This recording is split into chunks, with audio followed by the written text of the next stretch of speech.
ధర్మంలో దేవాలయానికి ఎనలేని ప్రాధాన్యత ఉంది.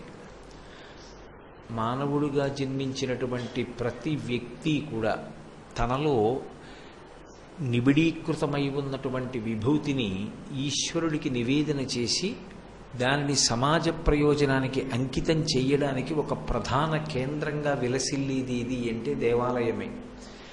ఆ దేవాలయాలు అనేక కారణాల చేత లోకంలో ఏర్పడి ఉన్నాయి. కొన్నిటిని స్వయంభూ దేవాలయాలు అంటారు.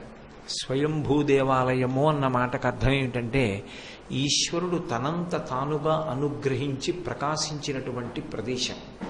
భగవంతుడు లేని ప్రదేశం ఎక్కడుంటుంది? ఇందుగలడందులేడని సందేహము వలదు చక్రి సర్వోపగతుండిందెందు వెదకి చూచిన అందందే కలడు దానవగ్రణి వింటే అంటాడు ప్రహ్లాదుడు భాగవతంలో. ఇక్కడున్నాడు అక్కడ లేడు అని సందేహం లేదు. ఆయన అంతటా ఉంటాడు. అంతటా నిండి నిబిడీకృతమైనటువంటి పరమాత్మ మాంసనేత్రమునకు ద్యోతకము కాడు. ద్యోతకము కాకుండా అంతటా వ్యాపించి ఉంటాడు. ఆయన లేని జగత్తు లేదు, కానీ జగత్తు లేకపోయినా ఆయన మాత్రం ఉంటాడు. ఆభరణములుగా తయారు చెయ్యకపోయినా బంగారం ముద్దగా ఎలా ఉంటుందో అలా పరబ్రహ్మం ఉంటుంది. బంగారం లేకుండా ఆభరణాలు ఎలా రావో అలా అసలు పరబ్రహ్మం లేకుండా జగత్తు ఏర్పడదు. అటువంటి పరబ్రహ్మము సర్వకాలముల యందు ఉంటాడు. ఆ ఉన్నటువంటి పరమేశ్వరుడు 3 కార్యములను నిర్వహిస్తూ ఉంటాడు. ఆ ఒక్కడే ఈ లోకములను సృజించినప్పుడు బ్రహ్మగారు అంటారు. ఆయనే నిలబెట్టినప్పుడు విష్ణువు అంటారు. ఆయనే ఈ లోకాలన్నింటినీ లయం చేసినప్పుడు రుద్రుడు శివుడు అంటారు. లయం చేసినప్పుడు అని నేను అన్నప్పుడు ఆయన ఏదో సంహార ప్రక్రియ చేస్తాడు, చంపేస్తాడు అని బెంగపెట్టుకోకూడదు. అది ఒక గొప్ప విశ్రాంతినిస్తాడు. చూడండి, నేను అదే పనిగా ఊళ్ళు తిరిగి ఉపన్యాసాలు చెప్పాననుకోండి, కొన్నాళ్ళు పోయిన తర్వాత నాలో ఓ కోరిక పుడుతుంది. కాకినాడ వెళ్ళిపోయి కనీసం ఒక్క 10 రోజులు ఎప్పుడు ఉంటానో, ఇంటి పట్టున భోజనం ఎప్పుడు చేస్తానో, ఇంటి పట్టున కాస్త ప్రశాంతంగా ఉండాలనుకుంటాను. తిరిగి తిరిగి తిరిగి తిరిగి ఉన్నటువంటి వ్యక్తి స్వస్థానమునకు చేరుకొని ఎలా ప్రశాంతత పొందాలనుకుంటాడో అలా పునరపి జననం పునరపి మరణం పునరపి జననీ జఠరీ శయనం ఇహ సంసారే బహుదుస్తారే కృపయాపారే పాహిమురారే అంటారు శంకర భగవత్పాదులు. పుట్టి చచ్చి జనన మరణ చక్రంలో తిరుగుతున్నటువంటి జీవుడు కొంతకాలం అలా తిరగకుండా శాంతి పొందడానికి వీలుగా పరమేశ్వరుడు సమస్త ప్రాణులను తనలోకి తీసుకుని మళ్ళీ సృష్టి చేసే వరకు విశ్రాంతినిస్తాడు. అది పరమకారుణ్యంతో చేసేటటువంటి పని. అందుకే పరమశివుడు చేసేటటువంటి లయ అదేదో క్రౌర్యంతో చేసేటటువంటి కార్యంగా లెక్క పెట్టకూడదు. పైగా లయ అన్నప్పుడు అది కేవలం మహాప్రళయంలో జీవుల్ని తనలోకి తీసుకోవడం ఒక్కటే కాదు. స్వల్పకాలిక ప్రళయము అని ప్రతిరోజు రాత్రివేళ నిద్రాకాలిక సుఖాన్నిచ్చి ఇంద్రియాలన్నిటికీ కూడా మళ్ళీ శక్తినిస్తాడు. అది కూడా సర్వేశ్వరుడైన శివుడు చేసేది. ఆత్యంతిక ప్రళయము అని అజ్ఞానం తీసేసి జ్ఞానం ఇస్తాడు. అందుకే జ్ఞానదాత మహేశ్వర. ఈశ్వరుడు ఎప్పుడు ఏ కార్యం చేసినా ప్రధానంగా జ్ఞాపకం పెట్టుకోవలసిన విషయం ఏది అంటే పరమకారుణ్యంతో చేస్తాడు. ఈశ్వర కృత్యమునందు క్రౌర్యము అన్న 3 అక్షరాలకి స్థానం ఉండదు. ఏ పని చేయనివ్వండి, ఆయన కరుణామూర్తి. అసలు ఈ విషయంలో స్పష్టమైన అవగాహన ఏర్పడకపోతే మనిషి యందు భక్తి నిలబడదు. ఏది చెయ్యనివ్వండి, ఆయన చేష్టితము వెనక కేవలము కారుణ్యమే ఉంటుంది. సృష్టి చేస్తాడు. అసలు సృష్టి చేయకపోతే హాయిగా ఏదో ఎక్కడో ఈశ్వరుడితో పడుంటాంగా, ఎందుకు ఈ సృష్టి, ఎందుకు ఈ శరీరం ఎందుకు అనిపిస్తుంది. కానీ శరీరం ఇవ్వకపోతే జీవుడు గత జన్మలలో చేసుకున్న పాపాన్ని ఎలా పోగొట్టుకోవడం? ఈ శరీరం ఉంది కాబట్టి గత జన్మలలో చేసిన పాపం దుఃఖ రూపంలో పోతోంది. మళ్ళీ కొత్తగా పుణ్యం చేసుకోవాలంటే ఈ శరీరం ఉండాలి. ఈ శరీరంతో సాధన చేసి చిత్తశుద్ధిని, వైరాగ్యాన్ని, జ్ఞానాన్ని పొంది మోక్షానికి వెళ్ళాలంటే ఈ శరీరం ఉండాలి. కాబట్టి సృష్టి చేసి శరీరం ఇవ్వడంలో కారుణ్యం ఉంది. దీన్ని కాలమునందు కొంతకాలం నిలబెట్టడంలో కారుణ్యం ఉంది. ఇది జర్జరీభూతం అయిపోతుంది. కొంతకాలం అయిపోయిన తర్వాత వృద్ధాప్యం వచ్చి బడలిపోయి శరీరము ఎందుకు ఉపయుక్తము కాదు, జ్ఞాపక శక్తి క్షీణించిపోతుంది. అయినా జీవుడు శిథిల గృహం మీద తన యాజమాన్యాన్ని ఉంచుకున్నట్టు ఇందులో ఉండాలని కోరుకుంటాడు. అప్పుడు ఈశ్వరుడు ఇంకా ఎంతకాలం రా నీకు ఈ అపేక్ష, ఇందులోంచి విడిపించి నీకు వేరొక శరీరాన్ని ఇస్తానని విడిపిస్తాడు. అది కూడా కరుణతో చేసేది కాబట్టే మృత్యువు దేవతాస్వరూపం పొందింది సనాతన ధర్మంలో. మృత్యుదేవత అంటారు కానీ మృత్యు రాక్షసి అనరు.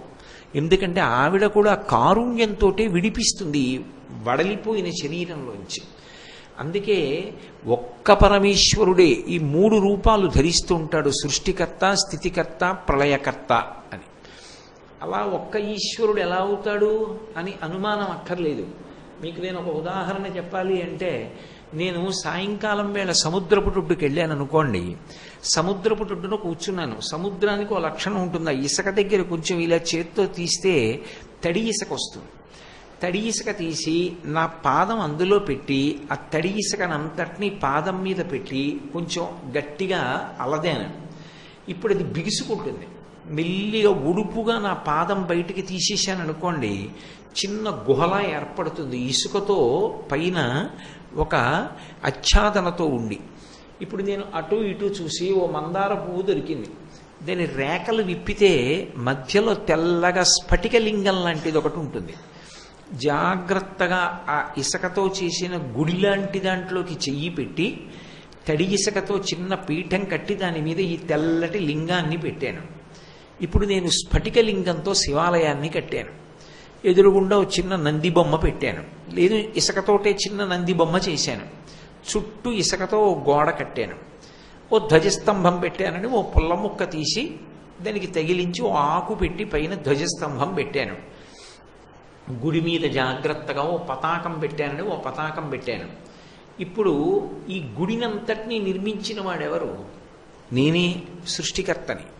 ఇప్పుడు ఆ గుడినంతటినీ చూసి ఆనందపడిపోయాను. అబ్బా ఎంత పెద్ద శివాలయమో, ఇక్కడ ఉత్సవాలు జరుగుతాయి, ఇదిగో ఇందులోకి ఇలా ఏనుగులు వస్తాయి, స్వామికి పల్లకీ సేవ జరుగుతుంది, ఇలా అభిషేకాలు జరుగుతాయి, ఇదిగో ఈ ముఖమంటపంలో అభిషేకం చేసుకునే వాళ్ళు కూర్చుంటారు, ఇదిగో ఈ పక్కన తటాకంలోంచి నీళ్లు పట్టికెడతారు. ఇవన్నీ ఊహ చేశాను. చీకటి పడిపోయింది. అయ్యో చీకటి పడిపోయింది, వెళ్ళిపోవాలి ఇంటికి అని లేచిపోయాను. లేచిపోయాక అనుమానం వచ్చింది, నేను ఇక్కడ ఇంత గుడి కట్టాను, అది ఇసుకతో కట్టిందే అవచ్చు, కానీ ఇప్పుడు నేను అది ఒక గొప్ప దేవాలయం అన్న భావనలో ఉన్నాను. ఎవరైనా అటుగా వెడుతూ కాలుతో తంతే, కాలు తగిలి గుడి పడిపోతే అప్పుడు వాడికి దోషం రాదు. అందుకని మళ్ళీ దీన్ని నీటిలో కలిపేస్తాను అని నా చేతులతోటే మళ్ళీ దాన్ని అంతటినీ కలిపేశాను. ఇసుక అయిపోయింది. సముద్రంలోకి వెళ్ళి కాసి నీళ్లు తెచ్చి పోసి వెళ్ళిపోయాను. ఇప్పుడు గుడికి సృష్టికర్త ఎవరు? నేనే. గుడిని కొంతసేపు నిలబెట్టిన వాడెవరు? స్థితికర్త నేనే. గుడికి లయకర్త ఎవరు? నేనే. ఆ గుడి కట్టినప్పుడు సృష్టికర్తని, గుడిని నిలబెట్టినప్పుడు స్థితికర్తని, గుడిని ఇసుకలో కలిపేసినప్పుడు లయకర్తని. ఒక్క పరబ్రహ్మమే 3 చేస్తూ ఉంటుంది. చేసినప్పుడు ఒక్కొక్కటి చేసినప్పుడు ఒక్కొక్క పేరుతో పిలవబడుతుంది. సృష్టి చేస్తే బ్రహ్మ, నిలబెడితే విష్ణువు, కలిపేస్తే లయకారకుడు. అందుకే భాగవతంలో పోతన గారు ఒక మాట అంటారు, ఎవరు పరబ్రహ్మము అంటే, ఎవ్వడు సృజించు ప్రాణుల ఎవ్వడు రక్షించు త్రుంచు ఎవ్వడనంతుండెవ్వడు విభుడెవ్వడు వాడివ్విధమున మనుచు బెనుచు హేలారతుడై అంటారు. ఈ పనులన్నీ చేయడానికి ఆయనేం పెద్ద కష్టపడడు, హేళగా చేస్తాడు, అనాయాసంగా చేస్తాడు ఈ సృష్టిని అంతటినీ.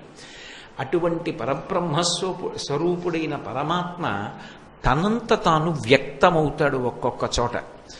ఎవరూ ఏ ప్రతిష్ట చెయ్యరు, కానీ అందరినీ అనుగ్రహించడం కోసమని అంతటా నిండిపోయిన ఈశ్వరుడు అంతర్బహిశ్చ తత్సర్వం వ్యాప్య నారాయణ స్థితః అని కలు శృతి.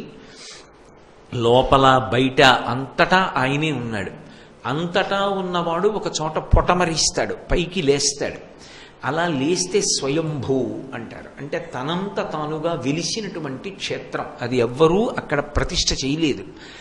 ఏదో శ్రీశైలంలో మల్లికార్జునుడు, వారణాసి యందు విశ్వనాథుడు, కేదారంలో ఆ కేదారేశ్వరుడు, దక్షిణాన వెంకటాచలంలో వెంకటేశ్వర స్వామివారు. ఇలా ఒక్కొక్క క్షేత్రంలో తనంత తానుగా తానే పైకి వచ్చి ప్రతిష్ఠ జరిగితే, అంటే తానే ఆవిర్భవిస్తే స్వయంభూ దేవాలయం అంటారు. కొన్ని చోట్ల దేవతలు నిర్మాణం చేస్తారు, కొన్ని కొన్ని చోట్ల ఋషులు నిర్మాణం చేస్తారు, కొన్ని కొన్ని చోట్ల రాక్షసులు ప్రతిష్ఠ చేస్తారు, కొన్ని కొన్ని చోట్ల మనుష్యులు ప్రతిష్ఠ చేస్తారు, కొన్ని కొన్ని చోట్ల ఆశ్చర్యంగా ఈ వర్గాలకి చెందినటువంటి వాళ్ళు కాకుండా చెందనటువంటి వాళ్ళు కూడా ఈశ్వరుడు ఆవిర్భవించేట్టు చేస్తారు. ఒక పర్వతం, భద్రాచలం కొండ కేవలం ఒక పర్వతం. ఆ పర్వతానికి ఒక అధిష్టానం జీవుడు ఉన్నాడు, ఆయనే భద్రాద్రి. ఆయన శ్రీరాముడు తన మీద అవతరించాలని కోరుకున్నాడు. ఆయన కోరుకున్నాడు కాబట్టి రాముడు ఆ కొండ మీద అవతరించాడు. మన అదృష్టం ఆ క్షేత్రం ఆంధ్రదేశంలో ఉండడం. అందుకే వామాంకస్థిత జానకీ పరిలస కోదండ దండంకరీ చక్రం చోద్భకరీణ బాహుయుగళే శంఖం శరం దక్షిణే బిభ్రాణం జలజాతపత్రనయనం భద్రాద్రి మూర్ధ్ని స్థితం కేయూరాది విభూషితం రఘుపతిం సౌమిత్రియుక్తం భజే అంటారు శంకర భగవత్పాదులు. అక్కడ ఉండేటటువంటి స్వామిని చతుర్భుజుడై ఉంటాడు. ఎందుకంటే నారాయణుడు రాముడిగా అవతరించినప్పుడు రెండు బాహువులతో ఉండాలన్న విషయంలో ఆయనే కించిత్ అయోమయం చెంది శంఖచక్రములను కూడా పట్టుకుని వామభాగమునందు తొడ మీద సీతమ్మ తల్లితో లక్ష్మణస్వామితో కలిసి ఆ కొండని అనుగ్రహించడానికి వ్యక్తమయ్యాడు. కాబట్టి అదొక అద్భుతమైనటువంటి క్షేత్రం. ఇందులో ప్రతిష్ఠ అంటారు. దేవాలయమునందు ప్రతిష్టాకల్పము ప్రాణము. ఒక దేవాలయం ఏర్పడింది అంటే అందులో ఉండేటటువంటిది విగ్రహము కాదు. ఇంకా ఆ విగ్రహం దేంతో తీశారండి అని అడగకూడదు దేవాలయానికి వెళ్ళి. అది ఇక విగ్రహము కాదు, అది పరమేశ్వరుడే. ఒక దేవాలయము దేని వలన వస్తుంది అంటే ఇది జాగ్రత్తగా తెలుసుకోవాలి. స్వయంభూ దేవాలయం కాకుండా ఎవరు ప్రతిష్ఠ చేయనివ్వండి, అది దేవతల, రాక్షసుల, ఋషుల, మనుష్యుల, ఎవరు ప్రతిష్ఠ చేసినా మూడిటిని కలిపితే భగవంతుని యొక్క శక్తి ఆవిర్భవిస్తుంది. ఈ మూడిటిని కలుపుతారు. ఈ కలపడం అనేటటువంటి ప్రక్రియ వైదికముగా, అంటే వేదం ఎలా చెప్పిందో ఆ ప్రకారంగా కలుపుతారు. ఇది ఎలా ఉంటుంది అంటే అమ్మ కడుపులో పిండం ప్రాణం పోసుకుని శరీరంగా రూపాంతరం చెంది జీవుడు అందులోకి అనుప్రవేశం చేసిన తరువాత చైతన్యం ఏర్పడి ఆ శరీరము ఎలా కదులుతుందో అలా గర్భాలయమునందు ఈశ్వరుడు చేరడానికి ముందు కూడా ప్రయత్నం అలాగే ఉంటుంది. మూడు కలవాలి.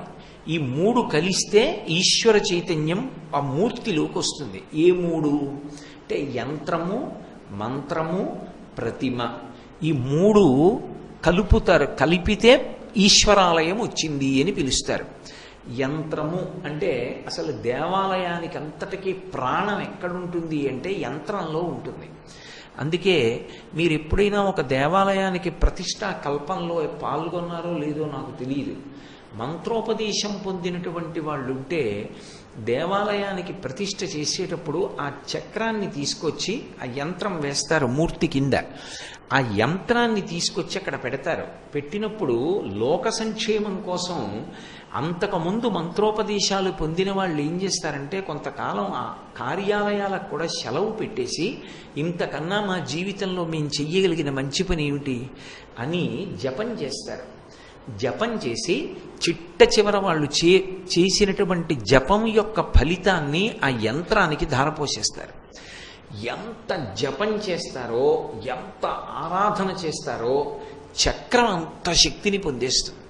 ఆ చక్రం మీకు బాగా అర్థం అవ్వాలి అంటే అది డైనమో లాంటిది, అదే బ్యాటరీ.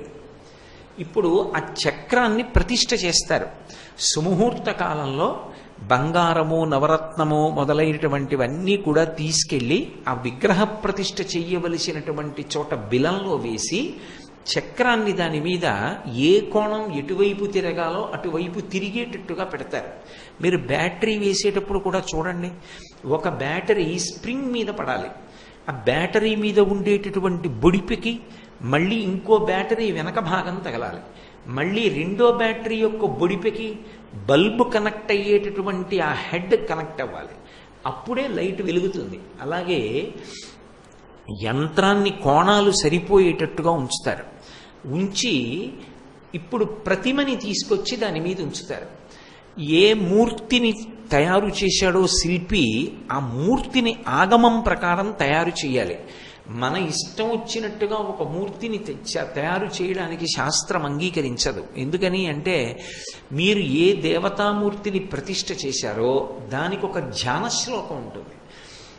ఏదో గాయత్రి అన్నాను అనుకోండి, గాయత్రికి ఒక ధ్యాన శ్లోకం ఉంటుంది, ఇలా ఉంటుంది అమ్మవారు అని. అది ఋషి ప్రోక్తం. ఋషి ఎలా చెప్పాడో అలా ఆ రూపాన్ని తయారు చేయాలి. అదే నేను సూర్యనారాయణమూర్తి అన్నాను అనుకోండి, సూర్యనారాయణమూర్తి మోటార్ సైకిల్ ఎక్కి కూర్చుంటే నాకు సరదాగా ఉంటుందండి అని మోటార్ సైకిల్ మీద కూర్చున్న సూర్యనారాయణమూర్తిని చెక్కించి ప్రతిష్ఠ చేసే అధికారం నాకు ఉండదు. అది వైదికం. ఋషి ఎలా చెప్పాడో అలాగే సూర్యనారాయణమూర్తి యొక్క రూపం ఎలా చెప్పబడిందో ధ్యాన శ్లోకంలో అలాగే చెక్కబడాలి. దాన్ని అది భారతీయ శాస్త్రంలో సనాతన ధర్మంలో ఒక అద్భుతమైనటువంటి విశేషం. శిల్పికి ఆగమం తెలిసి ఉంటుంది, ప్రాణప్రతిష్ఠ చేస్తాడు. ఒక్కొక్క శిల్పితో మీరు మాట్లాడుతుంటే అసలు ఇంత విశేషమైనటువంటి జ్ఞానము మన శాస్త్రాలలో నిక్షేపింపబడి ఉందా అని తెల్లబోతాం. గణపతి స్థపతి గారు ఉన్నారు, మహానుభావుడు. కంచికామకోటి పీఠాధిపత్యం వహించిన మహాపురుషులు చంద్రశేఖరేంద్ర సరస్వతి మహాస్వామంతటి వారు గణపతి స్థపతి గారిని కారణజన్ముడు అని పిలిచారు. మీరు ఎప్పుడైనా గణపతి స్థపతి గారితో మాట్లాడితే కాసేపు ఆశ్చర్యపోతారు. అయ్య బాబోయ్, ఇంత విజ్ఞానం ఉంటుందా ఇందులో అని. ఒక రాతిని వెతికి పట్టుకోవడానికి కూడా అంత నైపుణ్యం చూపిస్తారు. నీటిలో కొన్ని వందల సంవత్సరముల పాటు నానిపోయినటువంటి శిలని పట్టుకొని ఒడ్డుకు తీసుకొస్తారు. తీసుకొచ్చి ఎక్కడ ఎంతవరకు ఉల్లితో కొట్టాలో అంతవరకే కొట్టాలి, అంతకన్నా ఎక్కువ కొట్టడానికి వీల్లేదు. ఇలా నీళ్లు పోసేటప్పటికి నీళ్లు లాగేసుకుంటోంది అనుకోండి శిల, ఇక అది భగవన్మూర్తిగా ఉండడానికి ఉపయుక్తం కాదు. ఎందుకంటే ఎప్పుడు పొడారిపోతుంది. అలా పొడారిపోయింది అనుకోండి, అది ఉన్న చోట్ల కొంచెం ఇబ్బందులు ఉంటాయి. అలా పుచ్చుకోకూడదు. అది అలా ఉండాలి అంటే చాలా కాలం నీటిలో నానినదై ఉండాలి. ఆ శిలని పట్టుకోవడంలో ఉంటుంది శిల్పి యొక్క గొప్పతనం. తీసుకొచ్చి దాన్ని చెక్కేటప్పుడు శిల్పి దాని మీద ఎక్కి కూర్చుంటాడు. నేను కాంచీపురంలో మణిమంటపం కట్టేటప్పుడు అక్కడ శిల్పాలు తయారు చేస్తున్నప్పుడు శిల్పులకు వేసినటువంటి ప్రత్యేకమైనటువంటి ఆ ఆచ్ఛాదన మంటపాల్ని ఒకప్పుడు చూడడం జరిగింది. ఆ రాళ్ల మీద ఎక్కి కూర్చుని కొడతారు. చాలా చిత్రమైనటువంటి ధనులు వస్తూ ఉంటాయి.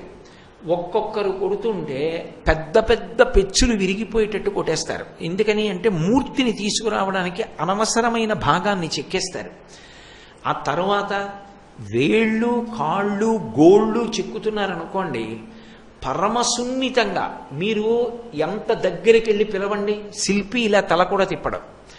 అంత దృష్టి కేంద్రీకరించి చిన్న ఉలిని పెట్టి ఆ పైన సుత్తితో అంత జాగ్రత్తగా చెక్కుతారు.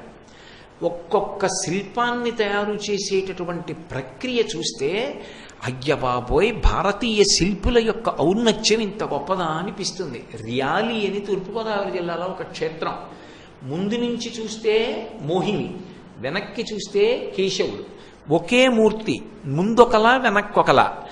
మోహిని రూపంలో చూస్తే పద్మినీ జాతి స్త్రీ గోళ్ళు ఎలా ఉంటాయో అలా చెక్కబడి ఉంటాయి.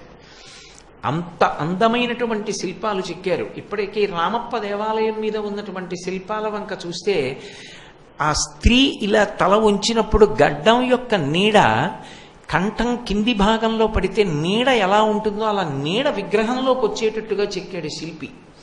అంత అద్భుతమైనటువంటి స్థితిలో ఆ శాస్త్రాన్ని చదువుకుని ఆ రూపాన్ని తీసుకొస్తారు. కళ్ళు చెక్కేటప్పుడు చిన్న ఉలిని పట్టుకొని ఎంత జాగ్రత్తగానో చెక్కుతారు.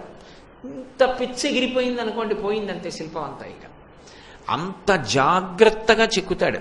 అంతా అయిన తరువాత లోపల పిండం ఏర్పడడానికి ఎంత జాగ్రత్త తీసుకుంటారో, గర్భిణి అయినటువంటి స్త్రీ తన యొక్క సంతోషం కాదు, లోపల ఉన్నటువంటి పిండం చెనకబడకూడదని తాను ఎలా కొన్ని పనులు నిగ్రహిస్తుందో, కొన్ని పనులు చెయ్యకుండా ఉంటుందో, కొన్ని పనులు కావాలని చేస్తుందో, అలాగే భగవన్మూర్తిని తయారు చేసి అందులోకి చైతన్యాన్ని ప్రవేశపెడతారు. ఈశ్వర శక్తిని అందులోకి తీసుకొస్తారు. తీసుకురావడానికి అమ్మ కడుపులో శిశువు పడుకున్నట్టే అధివాసములు చేయిస్తారు. జలాధివాసము, కొంతకాలం నీళ్లల్లో ఉంటాయి ఆ మూర్తులు. అలాగే శయ్యాధివాసము, పుష్పాధివాసము, ధాన్యాధివాసము, ఈ అధివాసాలు ఉంటాయి. వాటిని కల్పంతో మంత్రభాగంతో చేస్తారు. ఆ ధాన్యం పోసి ఆ మూర్తుల్ని పడుకోబెట్టి వాటిని ధాన్యంతో కప్పి ఉంచితే అది ధాతువుని పుచ్చుకుంటుంది. ఈ శరీరం చర్మము, రక్తము, మాంసము, కొవ్వు, అస్థి, శుక్ల, మేధ అనబడేటటువంటి 7 ధాతువులతో నిర్మింపబడుతుంది. అమ్మ కడుపులో ఈ 7 ధాతువులు వచ్చినట్టే ఒక శిల్పి తయారు చేసినటువంటి విగ్రహానికి అధివాసాలు చేసినప్పుడు అది ధాతు నిర్మాణాన్ని పొందుతుంది. పొంది చిట్ట చివర యంత్రం మీదకి తీసుకెళ్లి ఈ మూర్తిని ప్రతిష్ఠ చేస్తారు. ఈ యంత్రంలో ఉండేటటువంటి శక్తి మూర్తిలోకి ప్రవహిస్తుంది. అప్పుడు ప్రాణప్రతిష్ఠ అంటారు. అది చైతన్యాన్ని పుంజుకుంటుంది. ఆ పుంజుకున్న మూర్తి మొట్టమొదటిసారి కన్నులు విప్పి చూసినప్పుడు ఆ దృష్టిలోంచి వచ్చేటటువంటి శక్తిని ఇక సామాన్యులు తట్టుకోలేరు. అది తట్టుకోలేరు కాబట్టి అలా తట్టుకోగలిగినవి 2. ఒకటి గోవు తట్టుకోవాలి, రెండవది అన్నపు రాశి కుంభం తట్టుకుంటుంది. అందుకే దేవతామూర్తులకు నేత్రని మీలినం అంటారు. అంటే కన్నులకి కట్టినటువంటి మైనం తీసేసేటప్పుడు పక్కకి తప్పుకోండి అని ఒక పక్కకి వరుసల్లో ఉండమని ఎదురుగుండా ఆవుని నించోపెడతారు. ఆవు ఈశ్వరుని యొక్క దృష్టిపాతాన్ని తట్టుకుంటుంది. దాని దివ్యమైనటువంటి శరీరం. 33 కోట్ల మంది దేవతలు ఆవాహన అయ్యి ఉంటారు. ఆవు తట్టుకుంటుంది, 2 కుంభం తట్టుకుంటుంది. ఆ ఇద్దరి మీదకి దృష్టి ప్రసారం అయిన తరువాత అప్పుడు మిగిలిన భక్తుల్ని ఈశ్వర దర్శనం చేసుకోమంటారు. ఇప్పటి వరకు ఆ విగ్రహాన్ని చెక్కినటువంటి శిల్పి ఉంటాడు. ఇప్పుడు మీరు ఆ శిల్పిని పిలిచి ప్రతిష్ఠ అయిపోయిన తర్వాత నువ్వు జాగ్రత్తగా గమనించు, ఈ కంటికి చివర ఇక్కడ చిన్న బుడిపు ఉంది, నల్లపూసంత కొంచెం ఎత్తుగా కనపడుతోంది. ఒక్కసారి ఓ బల్ల వేసుకుని పైకి ఎక్కి ఆ బుడిపె కొట్టే ఉలితో అన్నారనుకోండి, ఇప్పటి వరకు ఆ విగ్రహాన్ని చిక్కిన శిల్పి చెంపలు వేసుకుని నీకు బుద్ధి ఉందయా, నేను ఇప్పుడు ఉలితో కొట్టనా, అది భగవన్మూర్తి, ఆయనని ఇక నేను ఉలితో ముట్టుకోవడం కుదరదని నమస్కారం చేసి వెళ్ళిపోతాడు. అంటే ఎవడు నిర్మాణం చేశాడో వాడిని కూడా అనుగ్రహించగలిగినటువంటి శక్తి ఆ మూర్తిలోకి ప్రవేశిస్తుంది. ఈ మూడిటి యొక్క సంఘాతమునకు, ఈ మూడిటి యొక్క కలయికకు దేవాలయము అని పేరు. అక్కడ ఈశ్వర శక్తి ఉద్భుతమవుతుంది. అప్పుడు అది అనుగ్రహించడం మొదలు పెడుతుంది. లోకంలో ఎంతమంది ఉన్నారో అంతమంది ఆయన దగ్గరికి వచ్చి ఆయన అనుగ్రహం చేత సుఖప్రదమైనటువంటి జీవితాన్ని గడపడానికి కావలసినటువంటి ఆలంబనాన్ని పొందుతారు. అందుచేత యంత్రము, ప్రతిమ, మంత్రము ఈ 3 కలిస్తే దేవాలయం వస్తుంది. ఇందులో యంత్రము వేయడానికి ప్రత్యేకమైనటువంటి శక్తి కావాలి. యంత్రానికి మీరు ఎంత శక్తినిస్తారో మూర్తి అంత శక్తిని పుంజుకుంటుంది. నేను అందుకే మొదటే ఆ ఉపమానం ప్రయోగించా. బ్యాటరీ డౌన్ అయిపోతోంది అనుకోండి, ఆ దీపంలో బల్బు బాగున్నా కూడా తేజోవంతంగా వెలుగుతుందా? వెలగదు. మంత్రము స్వరంతో చక్కగా పలకట్లేదనుకోండి, అపస్వరంతో మంత్రంలో దోషాలతో పలుకుతున్నారనుకోండి, అది ఈశ్వర ఖేదమునకు కారణమవుతుంది. ఈశ్వర తేజస్సు క్షయమైపోతుంది. మంత్రం సుస్వరంగా పలుకుతున్నారనుకోండి, యంత్రం యొక్క శక్తి పెరుగుతూ ఉంటుంది. ఒక దేవాలయాన్ని నిర్మాణం చేసి మహాత్ములు సమాజానికి ఇస్తారు. ఇదిగో ఇప్పుడు నువ్వు ఈ దేవాలయాన్ని వాడుకుని అభ్యున్నతిని పొందు అంటారు. దేవాలయం వల్ల వచ్చేటటువంటి ప్రధాన ప్రయోజనం ఏమిటి అంటే, అంతటా నిండిపోయినటువంటి ఈశ్వరుణ్ణి ఒక మూర్తిలోకి ఆవాహన చేసి తీసుకొచ్చి నిలబెడుతున్నారు. ఇప్పుడు ఆయనకి కష్టం సుఖం చెప్పుకుని ఆయన అనుగ్రహంతో ఎంతో మంది శాంతి పొందుతారు. ఇప్పుడు అలా శాంతికి ఆలవాలమైనటువంటి దేవాలయ నిర్మాణంలో ఆర్థికంగా కానీ, శారీరకంగా కానీ, మానసికంగా కానీ, వాచికంగా కానీ సాయం ఎవడు చేస్తాడో వాడు ఇంతమంది శాంతి పొందడానికి కావలసిన కారణంలో కొంత పాత్రత పొందాడు. ఆయన కూడా కొంత దాని ఎందు చెయ్యి వేసి ఉన్నాడు. అందుకే ఇంతమంది శాంతికి దేవాలయం కారణం కాబట్టి ఆ దేవాలయ నిర్మాణంలో ఈయన యొక్క అవసరం, ఈయన కూడా దానికి కొంత అవకాశాన్ని కల్పించి ఉన్నాడు కాబట్టి ఇంతమంది శాంతి పొందిన పుణ్యంలో కొంత భాగం ఆయన ఖాతాలో పడిపోతూ ఉంటుంది. అంటే ఒక దేవాలయం కట్టడంలో ఉపయోగపడినవాడు పరమదీర్ఘాయుష్మంతుడైన కొడుకుని కన్నవాడితో సమానం. ఒక కొడుకు పుట్టాలని ఎందుకు కోరుకుంటాడు తండ్రి? ఆడపిల్ల తక్కువని కాదు, ఆడపిల్ల 2 వంశాలు తరింపచేస్తుంది. మరి కొడుకు కావాలని ఎందుకంటాడు అంటే దానికి ఒక కారణం ఉంది. ఏదో ముతక సామెత ఒకటి చెప్తారు, చచ్చిపోతున్న సంధ్యమంత్రం అని. సంధ్యావందనం చేసేటటువంటి అధికారం ఉన్నవాడికి ప్రాణోత్క్రమణం అయిపోతున్నా సరే సంధ్యావందనం చేసి చచ్చిపోవాలి తప్ప సంధ్య మానకూడదు. మరి తాను మంచంలో పడుంటే ప్రాణం పోలేదు, స్పృహ లేదు, ఎవరు చేస్తారు? కొడుకు అధికారం ఉంది, కొడుకు చెయ్యొచ్చు. తండ్రి పేరు చెప్పి సంధ్యావందనం చేసి తర్వాత తన పేరు మీద సంధ్యావందనం చేసుకోవచ్చు. తండ్రి శరీరం వెళ్ళిపోయింది. ఆ పూజా మందిరానికి ఎవరు చేస్తారు పూజ? ఎవరిస్తారు నీరాజనం? కొడుకుంటే ఆ పూజా మందిరానికి ఉపచారాలు నడుస్తూ ఉంటాయి. అందుకని కొడుకు కావాలని కోరుకుంటారు. ఒక దేవాలయం కట్టేటప్పుడు ఎవడైనా ఒక చిన్న ఉపకారం దానికి చేశాడనుకోండి. దేవాలయం కడుతున్నారు, అయ్యా నేను ఇవ్వగలిగింది ఇది, ఈ 1000 రూపాయలు ఉంచుకోండి అన్నాడు. ఇచ్చి మరిచిపోయాడు. ఇప్పుడు ఆ 1000 రూపాయలు దేవాలయ నిర్మాణంలో పడ్డాయి. 2 ఇటుకలో 3 ఇటుకలో ఆ దేవాలయ నిర్మాణంలోకి వెళ్ళాయి. దేవాలయము ఎంతకాలం ఉంటుందో అంతకాలము ఆ ఇటుకలు అందులో అంతర్భాగం. దేవాలయానికి వచ్చి ఎన్ని లక్షల మంది తర్వాత శాంతి పొందారో వాళ్ళు శాంతి పొందడానికి కారకమైనటువంటి పుణ్యంలో కొంత భాగం వీడి జీవుడికి పడిపోతూనే ఉంటుంది అలా. ఎందుకంటే 3 ఇటుకలు ఉన్నాయి 1000 రూపాయలు ఇచ్చినవి. ఇవి రక్షించుకుంటూ వెళ్ళిపోతూ ఉంటాయి జీవయాత్రలో. తన శరీరం పడిపోతుంది, తర్వాత తన వంశంలో ఉన్న వాళ్ళు కూడా వెళ్ళిపోతూ ఉంటారు. కానీ ఈ జీవుడి ఖాతాలో ఆ 3 ఇటుకలు కుడుకై నిరంతరము పుణ్యాన్ని ఇస్తూ ఉంటాయి. అందుకే దేవాలయం కడుతున్నప్పుడు నీ వంతు సహాయం నువ్వు చేయమంటారు. అన్ని వేళలా డబ్బే ఇవ్వక్కర్లేదు. దేవాలయం కడుతున్నారు అంటే యథార్థమునకు చెయ్యవలసిన సేవ ఏది అంటే శారీరక కైంకర్యం చెయ్యాలి. మనిషి వెళ్ళి ఒక్క పూటైన కాసిన ఇటకలు అందించడమో, కాస్త ఇసుక మూయడమో, లేకపోతే కాసేపు అక్కడ ఉన్నదాన్ని తుడవడమో, 4 ఇటకలు అందించడమో, ఏదో ఒక పుణ్యాన్ని చేసుకోవాలి. ఈ శరీరం ఉంది కాబట్టి చెయ్యగలవు. ఈ శరీరం కాకుండా కుక్క శరీరంలో ఉన్నాడు జీవుడు, అందించగలడా ఇటకలో? ఈ శరీరంలో ఉన్నందుకు నువ్వు చెయ్యగలిగిన ఉపకారం ఈ శరీరంతో దేవాలయ నిర్మాణానికి ఉపయోగపడాలి. ఒక దేవాలయం యొక్క గొప్పతనం ఎక్కడుంటుంది అంటే, దేవాలయం యొక్క మొట్టమొదటి శక్తి ఏది అంటే వాసనా బలాన్ని క్షయం చేస్తుంది. అందుకు దేవాలయం అవసరమైంది. నేనన్న మాట మీరు పట్టుకున్నారో లేదో, అసలు దేవాలయానికి ఉన్న గాంభీర్యం అక్కడ ఉంటుంది. ప్రతిరోజు గుడికి వెళ్ళి ప్రదక్షిణం చేస్తున్నారనుకోండి, అందుకే ప్రదక్షిణాలు చేశారా, ప్రదక్షిణం చేశారా. ఒక గుడికి మీరు వెళ్ళారు అంటే ప్రదక్షిణానికి అంత శక్తి ఉంటుంది. ప్రదక్షిణము అన్న మాటకు అర్థం ఏంటంటే, దక్షిణము అంటే కుడి, వామభాగము అంటే ఎడమ. నేను ఇలా నడిచాను అనుకోండి, అప్పుడు ఈ మైకులు 3 ఎటువైపు ఉంటాయి, నాకు ఎడమ భుజం వైపు ఉంటాయి. ఇలా వెళ్ళినప్పుడు నేను మళ్ళీ ఇలా తిరిగి వచ్చాను అనుకోండి, ఇప్పుడు ఈ 3 మైకులు ఎటుంటాయి, నా కుడి భుజం వైపు ఉంటాయి. ఎప్పుడైనా సరే పరమ పవిత్రమైనటువంటిది ఏదైనా సరే కుడి భుజం వైపు ఉండాలి. కుడి భుజం వైపుకి ఉన్నదానంత పవిత్రమైంది కాదు అనుకుంటే ఎడమ భుజం వైపుకి పెట్టుకోవాలి.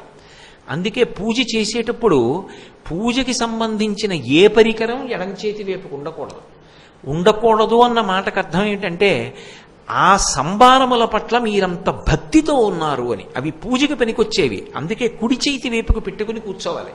అంతేకాని ఎడమ చేతి వైపుకు పూజా సంభారాలు పెట్టుకుని పూజ కూర్చోకూడదు.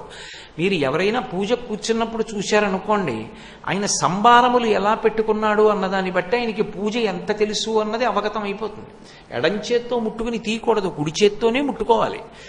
ప్రదక్షిణము అంటే, దక్షిణ అంటే నువ్వు ఎటు తిరిగినా ఈశ్వరుడు కుడివైపే ఉండాలి, అప్పుడు ప్రదక్షిణం అంటారు.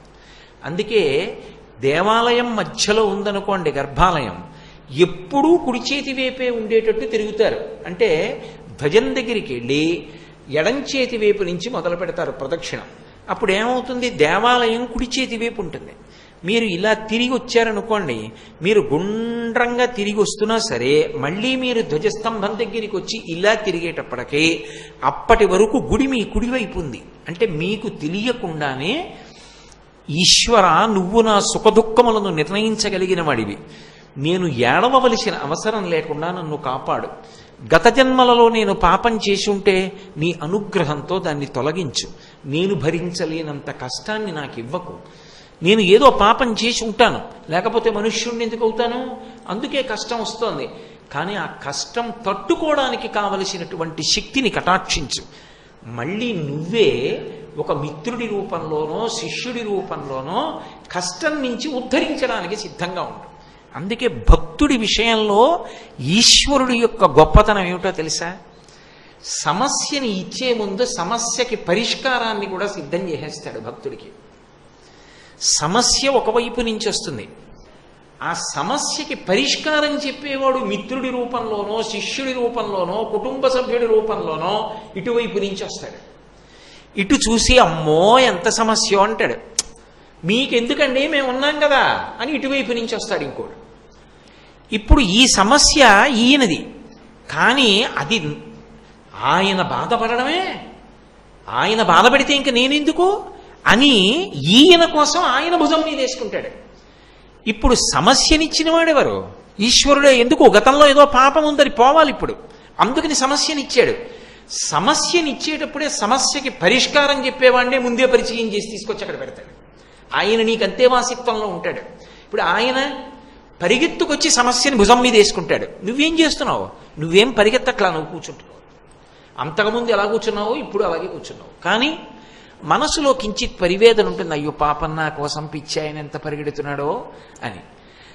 అయ్యో చూసావా ఏమిటో ఇంత సమస్య వచ్చింది, ఈశ్వరుని నిందించకూడదు, ఈశ్వర ఏదో పాపం చేసి ఉంటాను అందుకు ఇలా పోతావు. భక్తుడి విషయంలో భగవంతుడు చేసేది ఏది అంటే సమస్యని సృష్టించే ముందు సమస్యని పరిష్కరించేవాడిని సిద్ధం చేసేస్తాడు. ఆయన ఎందుకు పరిచయం అయ్యాడో నీకు తెలియదు, పరిచయం అయ్యేవాళ్ళు వేల మీద ఉంటారు, కానీ ఆయన నీకు చాలా ఆత్మీయుడుగా మిగిలిపోతాడు. ఎందుకు మిగిలిపోయాడు ఇలా అంటే జవాబు దొరకదు, ఏమో ఎందుకో మిగిలిపోయాడు.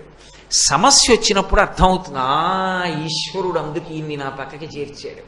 అంటే ఇప్పుడు ఈశ్వరుడు ఏ రూపంలో ముందే వచ్చి నీ పక్కన కూర్చున్నాడు, ఆ సమస్య పరిష్కరించడానికి ఆయన రూపంలో వచ్చి నీ పక్కన కూర్చున్నాడు.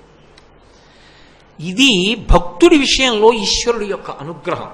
ఇప్పుడు నాకు ఒకటి చెప్పండి, మీకు మనసులో ఎంత సంతోషం ఎంత నిబ్బరం ఉంటుందో ఆలోచించండి.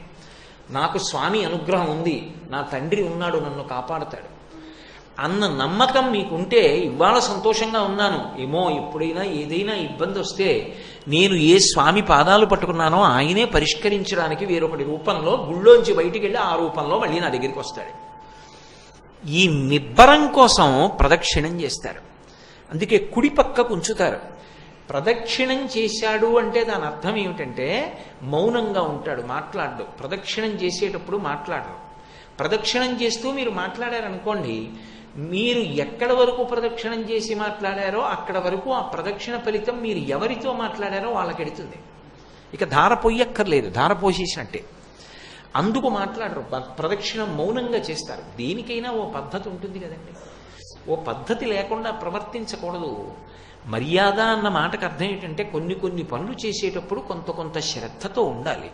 నేను ప్రవచనం చేస్తూ మధ్యలో జేబులోంచి సెల్ తీసి మాట్లాడుకున్నాను అనుకోండి, పక్కకి పెట్టి, మీరు నన్నేం కొట్టరు, కానీ అది పద్ధతి కాదు, అలా ఉండకూడదు. ప్రవచనం చేసేటప్పుడు నువ్వు చెప్పిన 2 గంటలు భగవత్ సంబంధం శాస్త్రం మీద దృష్టి పెట్టాలి. అలాగే ప్రదక్షిణ విధి అని ప్రదక్షిణం చేసేటప్పుడు కూడా అంత శ్రద్ధతో చెయ్యాలి. ఆ ప్రదక్షిణం చేసి సాష్టాంగ నమస్కారం చేస్తారు. ఉరసా శిరసా దృష్ట్వా మనసా వచసా తథా పద్భ్యాం కరాభ్యాం కర్ణాభ్యాం ప్రణామోష్టాంగముచ్యతే. 8 అంగములు భూమికి తగలాలి. 8 అంగములు తగిలేటప్పుడు చెవులు కూడా తగలాలి. అందుకే తల ఇలా ఇలా పెట్టి చెవులు తాటిస్తారు. 8 అంగములు తగిలేటట్టుగా నమస్కారం చేసేటప్పుడు ఒక జాగ్రత్త తీసుకోవాలి. మీ పాదములు ఏ కారణం చేత కూడా దేవాలయంలోనే ఉన్న వేరొక దేవాలయాన్ని కానీ భగవన్మూర్తిని కానీ చూడకూడదు. కాళ్ళటు వైపుకు ఉండకుండా చూసుకోవాలి. అందుకే ఎక్కడ పడితే అక్కడ సాష్టాంగం చేయకూడదు.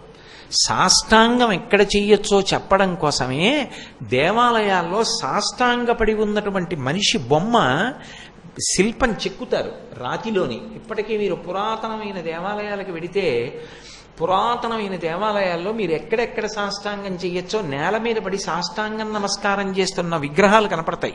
బొమ్మ గీస్తారు రాతి మీద. అంటే మీరు కూడా అక్కడే పడి నమస్కారం చేయండి తప్ప ఎక్కడ పడితే అక్కడ చేయకండి. వెనక ఎక్కడో ఏదో దేవాలయం ఉంది గుళ్ళోని, ఆ దేవాలయం వైపుకి కాళ్ళు పెడుతున్నారు, దోషం వస్తుంది అని గుర్తు. ఇప్పటికీ మీరు తంజావూరు బృహదీశ్వరాలయానికి వెడితే బృహదీశ్వరాలయం చాలా పెద్ద దేవాలయం, దాని పేరే బృహదీశ్వరాలయం. నిచ్చెన పైకి ఎక్కి అభిషేకం చేయాలి శివలింగానికి. మీరు ప్రదక్షిణం చేస్తుంటే ఎక్కడెక్కడ మీరు సాష్టాంగం చెయ్యాలో బొమ్మలు గీసి ఉంటాయి. అంత జాగ్రత్త తీసుకుంటారు. కొన్ని ఎకరాల స్థలంలో దేవాలయం ఉంటుంది, అప్పుడు ఎటువైపు నుంచి గుళ్ళోకి వెళ్ళాలి మీకు అనుమానం వస్తుందేమోనని దేవాలయం లోపలికి ఎటువైపు నుంచి వెళ్ళాలి అని మీరు ఎవ్వరినీ అడగక్కర్లా. కొంచెం దేవాలయ శిల్పంతో మీకు ప్రవేశం ఉంటే మీరు లోపలికి వెడుతూనే రాజద్వారం దగ్గర ఇలా చూస్తే ఏదో ఒక గోడ కింద ఏనుగుల వరుస ఉంటుంది. ఓ ఏనుగు ఉంటుంది, అది ముందు ఏనుగు తోక పట్టుకుంటుంది, ఈ ఏనుగు తోక వెనక ఏనుగు పట్టుకుంటుంది, మళ్ళీ ఈ ఏనుగు తొండంతో ముందు ఏనుగు తోకట్టుకుంటుంది, ఆ ఏనుగు తొండంతో వెనక ఏనుగు తోకట్టుకుంటుంది. అలా తోక పట్టుకుని తొండం పట్టుకుని ఉన్నటువంటి ఏనుగుల వరుస క్రమం ఉంటుంది. తొండం వైపు ఏనుగులు ముందుకు ఎటున్నాయో అటువైపుకి చూసుకుంటూ మీరు ఆ ఏనుగుల బారుతో వెళ్ళిపోతే అది అంతరాలయంలోకి వెళ్ళిపోతుంది. ఏనుగులు ఎలా వెళ్ళాయో మీరు కూడా అలా వరుస క్రమంలో వెళ్ళిపోండి, దాటకండి. ఏనుగులు ఒకదాని తోక ఒకటి తొండంతో పట్టుకుని వెడుతున్నాయి. మీరు కూడా మీ ముందు వెడుతున్నవాడు ఒకవేళ శక్తి లేనివాడు అనుకోండి, వృద్ధుడు, ఆయనని వదిలి దాటి పరిగెత్తుకుని వెళ్ళకండి. బలం ఉన్న ఏనుగు ముందు వాడి తోక పట్టుకుని నడిచింది. మీరు కూడా దేవాలయంలో దర్శనానికి వెళ్ళేటప్పుడు ముందు వాడిని దాటి వెళ్ళడానికి వీల్లేదు. అలా వెడితే ఈశ్వరుడు చూస్తాడు, వీడికి క్రమశిక్షణ లేదని. తలుపులు తెరిచారు కదా అని గుంపులు గుంపులుగా పరుగులెత్తకూడదు ఈశ్వర దర్శనానికి. పరమ క్రమశిక్షణతో వెళ్ళండి. పదఘట్టన వినపడకూడదు. నేలని తాటించి దట్టించిన శబ్దాలు ఈశ్వరుడికి వినపడకూడదు. అంటే అంత నిశ్శబ్దంగా అంత క్రమశిక్షణగా నడిచి వెళ్ళండి అని దానికి గుర్తు. దేవాలయంలో ప్రదక్షిణం చేయడం అలవాటైతే ఈ చక్రం యొక్క తేజస్సు కొడుతూ ఉంటుంది ఆ చుట్టూ. ఆ మూర్తి కింద ఉన్న చక్రం ఆ తేజస్సు మీద పడుతుంది. ఆ తరంగములలో తిరిగిన కారణం చేత వాసనాబలం క్షయమవుతుంది. వాసనాబలము అన్న మాటని మీరు కొంచెం జాగ్రత్తగా అర్థం చేసుకోవాలి. మన మనసుకి ఒక శక్తి ఉంటుంది. ఆ శక్తి ఏమిటంటే అది ఒకప్పుడు ఒకదాన్ని ఇష్టపడుతుంది, ఆ తర్వాత దానికి ఇంకా ఇష్టమైంది ఏదో దొరుకుతుంది, దీన్ని వదిలిపెట్టేస్తుంది. వదిలిపెట్టేసి దాన్ని పట్టుకుంటుంది. రుచి అంటారు.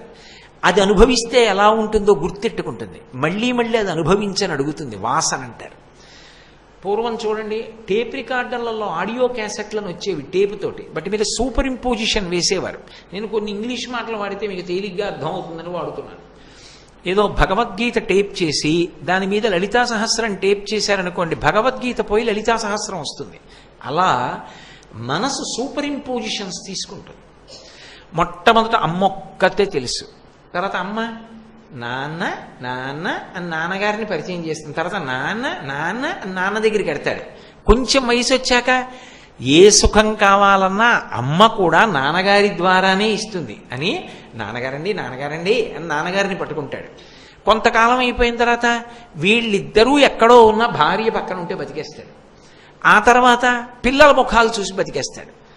మనుష్యుడికి భగవంతుడిచ్చేటటువంటి అద్భుతమైన కానుక ఏమిటంటే, ఓ 55 ఏళ్ళో 56 ఏళ్ళో వచ్చాయనుకోండి, ఉన్న ఊళ్ళోనే ఉండి మేడ మీద నించున్నాడు అనుకోండి, తన పిల్లల్ని చిన్నప్పుడు చదివించిన పాఠశాలలో పిల్లలే పరిగెత్తుకు వచ్చేస్తున్నారనుకోండి, మనసు కలుక్కుమంటుంది. ఓ 25 ఏళ్ల క్రితం నా పిల్లలిద్దరూ ఇలాగే స్కూల్ బ్యాగ్లు వేసుకుని పరిగెత్తుకొస్తుండేవారు. నాన్నగారండి నాన్నగారండి నా దగ్గరికి వస్తే కూర్చోపెట్టి పాఠం చెప్పేవాడిని. వాళ్ళని వేలు పట్టుకుని స్కూల్కి తీసుకెళ్లేవాడిని. ఆ చిన్న పిల్లలు వాళ్ళతో కలిసి తిరిగిన రోజులు, ఆ నలుగురం కలిసి తిన్న భోజనం, అబ్బో ఎంత తృప్తో ఆ అమాయకత్వం వాళ్ళది. ఇక ఆ రోజులు రావుగా, ఇప్పుడు పెద్దవాళ్ళు అయిపోయారు, పెళ్ళిళ్ళు అయిపోయాయి, వాళ్ళ జీవితాలు వాళ్ళవి ఎప్పుడో వెళ్ళడం రావడం, ఇక ఆ రోజులు రావు అని దిగులు పొందుతాడు. ఈశ్వరుడు పోన్లే పాపం అని అనుగ్రహం ఇస్తాడు. మనవడు పుడతాడు, తాను తాత అవుతాడు. అందుకే అసలు కన్నా వడ్డీ ముద్దు. కొడుకుని వేలు పట్టి నడిపించిన కన్నా మనవణ్ణి పట్టుకు నడిపించడంలో, మనవణ్ణి ఆడించడంలో తాత వయసు మరిచిపోతాడు. కింద పడతాడు, మీద పడతాడు, వాడితో ఆడుకుంటాడు, మల్ల యుద్ధం చేస్తాడు, వాడికి కథలు చెప్తాడు, వాడి చెవి బలవంతంగా నోటి దగ్గర ఎట్టుకుంటాడు, వాడి కోపం వస్తుంది, వాడు ఇలా కొడతాడు, కూర్చిపోతాడు. ఎలాగో అలా వాడు సంతోషించాలని చూస్తూ ఉంటాడు ఈశ్వరుడు. వాసన అంటే ఒకదాన్ని చెరిపి ఇంకో దాన్ని పుచ్చుకుంటూ ఉంటుంది, జ్ఞాపకం పెట్టుకుని అదే అడుగుతూ ఉంటుంది. ఏదో చిట్ట చివరి వయసు వచ్చేసేటప్పటికి ఇక భార్య మీద నిలబడిపోయింది అనుకోండి, మమకారం అంతా ప్రాణోత్క్రమణం అవుతుంటే అన్నిటికన్నా తాను ఎక్కువ ఏది ఇష్టపడేవాడో వాటిని మూట కట్టేసుకుంటుంది. మనసు చాలా తొందరగా కడుతుంది. ఎంత తొందరగా కడుతుందంటే ఇష్టమైన వాటిని, ద్వేషించే వాటిని మూట కట్టేసుకుంటుంది. ఇది ప్రమాదం. ఒక ఉదాహరణకి నాకు నా పొలం అంటే విపరీతమైన పిచ్చి అనుకోండి, ఆ పొలం మీద భ్రాంతి ఉంటుంది. ఏదో నాకు డబ్బు మీద పిచ్చి అనుకోండి, ఆ దాచిన డబ్బు మీద మమకారం ఉండిపోతుంది. భార్య మీద పిచ్చి అనుకోండి, ఆ భార్య మీద మమకారం ఉండిపోతుంది. వీటిని మూట కడుతుంది. మూట కట్టి గబగబా అటు ఇటు వెళ్ళి యమపాశానికి దొరకకూడదనుకుని ద్వారం లేక ఏదో ఓ రంధ్రంలోంచి బయటికి వెళ్ళిపోతుంది. ఆఖరికి రోమకూపంలోంచి కూడా బయటికి వెళ్ళిపోతుంది. అందుకే సూక్ష్మ శరీరం అంటారు. అంత సూక్ష్మ కలికల పైకి వెళ్తుంది. ఏ వాసనలు మూట కట్టి పట్టుకెళ్ళిందో ఆ వాసనలతోటే ఆ మనసు మళ్ళీ ఇంకో జీవుల్లోకి ఎడుతుంది, ఇంకో శరీరంలోకి ఎడుతుంది. ఇది గతంలో తెచ్చుకున్నాడు. అందుకే మీరు చూడండి, అన్నప్రాశన సమయంలో పరీక్షిస్తారు. కొన్ని వస్తువులు పెట్టి విడిచిపెడతారు, ఏం పట్టుకుంటాడో చూస్తామని. వాడు వెళ్ళి డబ్బు మీద చెయ్యేసి ఇంకోటి ముట్టుకోలేదు అనుకోండి, బాబోయ్ వీడికి కొంచెం రామాయణం గట్టిగా చెప్పాలరా అనుకుంటాడు. అది వాసనా బలం. కొంతమంది చూడండి, చిన్నప్పటి నుంచే దురభ్యాసాల వైపుకు ఆకర్షితులవుతారు. చిన్నప్పటి నుంచే ఇంకోడిని కొట్టి వాడు ఏడిస్తే వీడు సంతోషిస్తాడు. ఏదో అన్నా చెల్లి ఉన్నారనుకోండి, చెల్లిని చీకటిగా ఉన్న గదిలోకి తోసేసి వీడు తలుపేసేసి నవ్వుకుంటూ నించుంటాడు. మార్చాలి వెంటనే, నోరు మొయ్యి ఇలాంటి పనులు చేయకని. అంటే వాడిలో చిన్న క్రౌర్య స్వభావం ఎక్కడో ఉండిపోయిందనమాట. అది శత్రుత్వంలో క్రౌర్యం ఏదో మూట కట్టుకుని బయటికి వచ్చాడు, అది ఉండిపోయింది ఇంకా ఇప్పుడు. అది సువాసన అనుకోండి. ఏదో భాగవతం అంటే చాలా ఇష్టం, బతికున్న నాళ్ళు ఆ భాగవతం, రామాయణం పిచ్చి అవంటే. ఎప్పుడు అందులో నిద్రపోతున్నప్పుడు మీరు లేపండి, ఏ ఘట్ట శ్లోకమైనా చెప్తాడు. అంత ఉపాసన చేసేసాడు. వచ్చే జన్మలో ఏమవుతుందంటే ఎక్కడో రామాయణం కనపడుతుంది అంతే. మీరు అందుకే కొంతమందిని చూడండి, ఇలా చదివేటప్పటికి వచ్చేస్తుంది శ్లోకం. రామాయణం ఓసారి చదివి కళ్ళు మూసుకుంటే ఎన్నెన్నో విషయాలు వచ్చేస్తాయి, ద్యోతకం అయిపోతాయి. అది గత జన్మ వాసన బలం, ఆ సాధన వెంట పెట్టుకొచ్చాడు ఇప్పుడు. ఇది ఈ వాసనా బలం దుష్టమైనదనుకోండి, చక్రం యొక్క తరంగాలు పడతాయి. దేవాలయంలో ప్రదక్షిణం చేసినప్పుడు విరిగిపోతుంది. ఒక్కొక్క దాన్ని ఒక్కొక్కటి విరుస్తుంది. పాలలో పంచదార వేశారనుకోండి పాలు విరగవు, పాలలో ఉప్పు కణిక ఒక్కటేశారనుకోండి పాలు విరిగిపోతాయి. గత జన్మల నుంచి వచ్చినటువంటి దుష్టమైన వాసనలు దేనికి విరిగిపోతాయంటే చక్రం యొక్క ప్రకంపనలకి, దాని తరంగములకు విరిగిపోతాయి. ఆ దుష్ట స్వభావం పోతుంది. అందుకే దేవాలయం మనిషిని మనిషిగా బ్రతికించడానికి కేంద్రం. మీరు అన్నం లేని వాడికి అన్నం పెట్టచ్చు, కానీ వాడు దొంగతనం చేసేవాడో హత్యలు చేసేవాడో మీకు తెలియదు. ఆకలిగా ఉన్నాడన్నారు, అన్నం పెట్టారు. కానీ మీరు పెట్టిన అన్నం తిని బలం పుంజుకుని వాడు కూతురు పెళ్లి చేయడానికి డబ్బట్టు పెడుతున్న వాడి దగ్గరని వాడిని కొట్టి డబ్బు లాగేసుకున్నాడు అనుకోండి, ఆ పాపంలో ఫలితంలో కొంత భాగం మీకు వేస్తారు, అపాత్రదానం చేశారని. మరి అలా అపాత్రదానం నాకు పడితే వాడు ఎవరో నాకేం తెలిసి అన్నం పెట్టాను అంటే. దేవాలయము ఉత్కృష్ట స్థానం. దేవాలయం ఏం చేస్తుందంటే చెడుని విరిచేసే కేంద్రం అది. అందుకే మనిషిని మనిషిగా బ్రతికించగలిగినది ఏది అంటే దేవాలయం ఒక్కటే.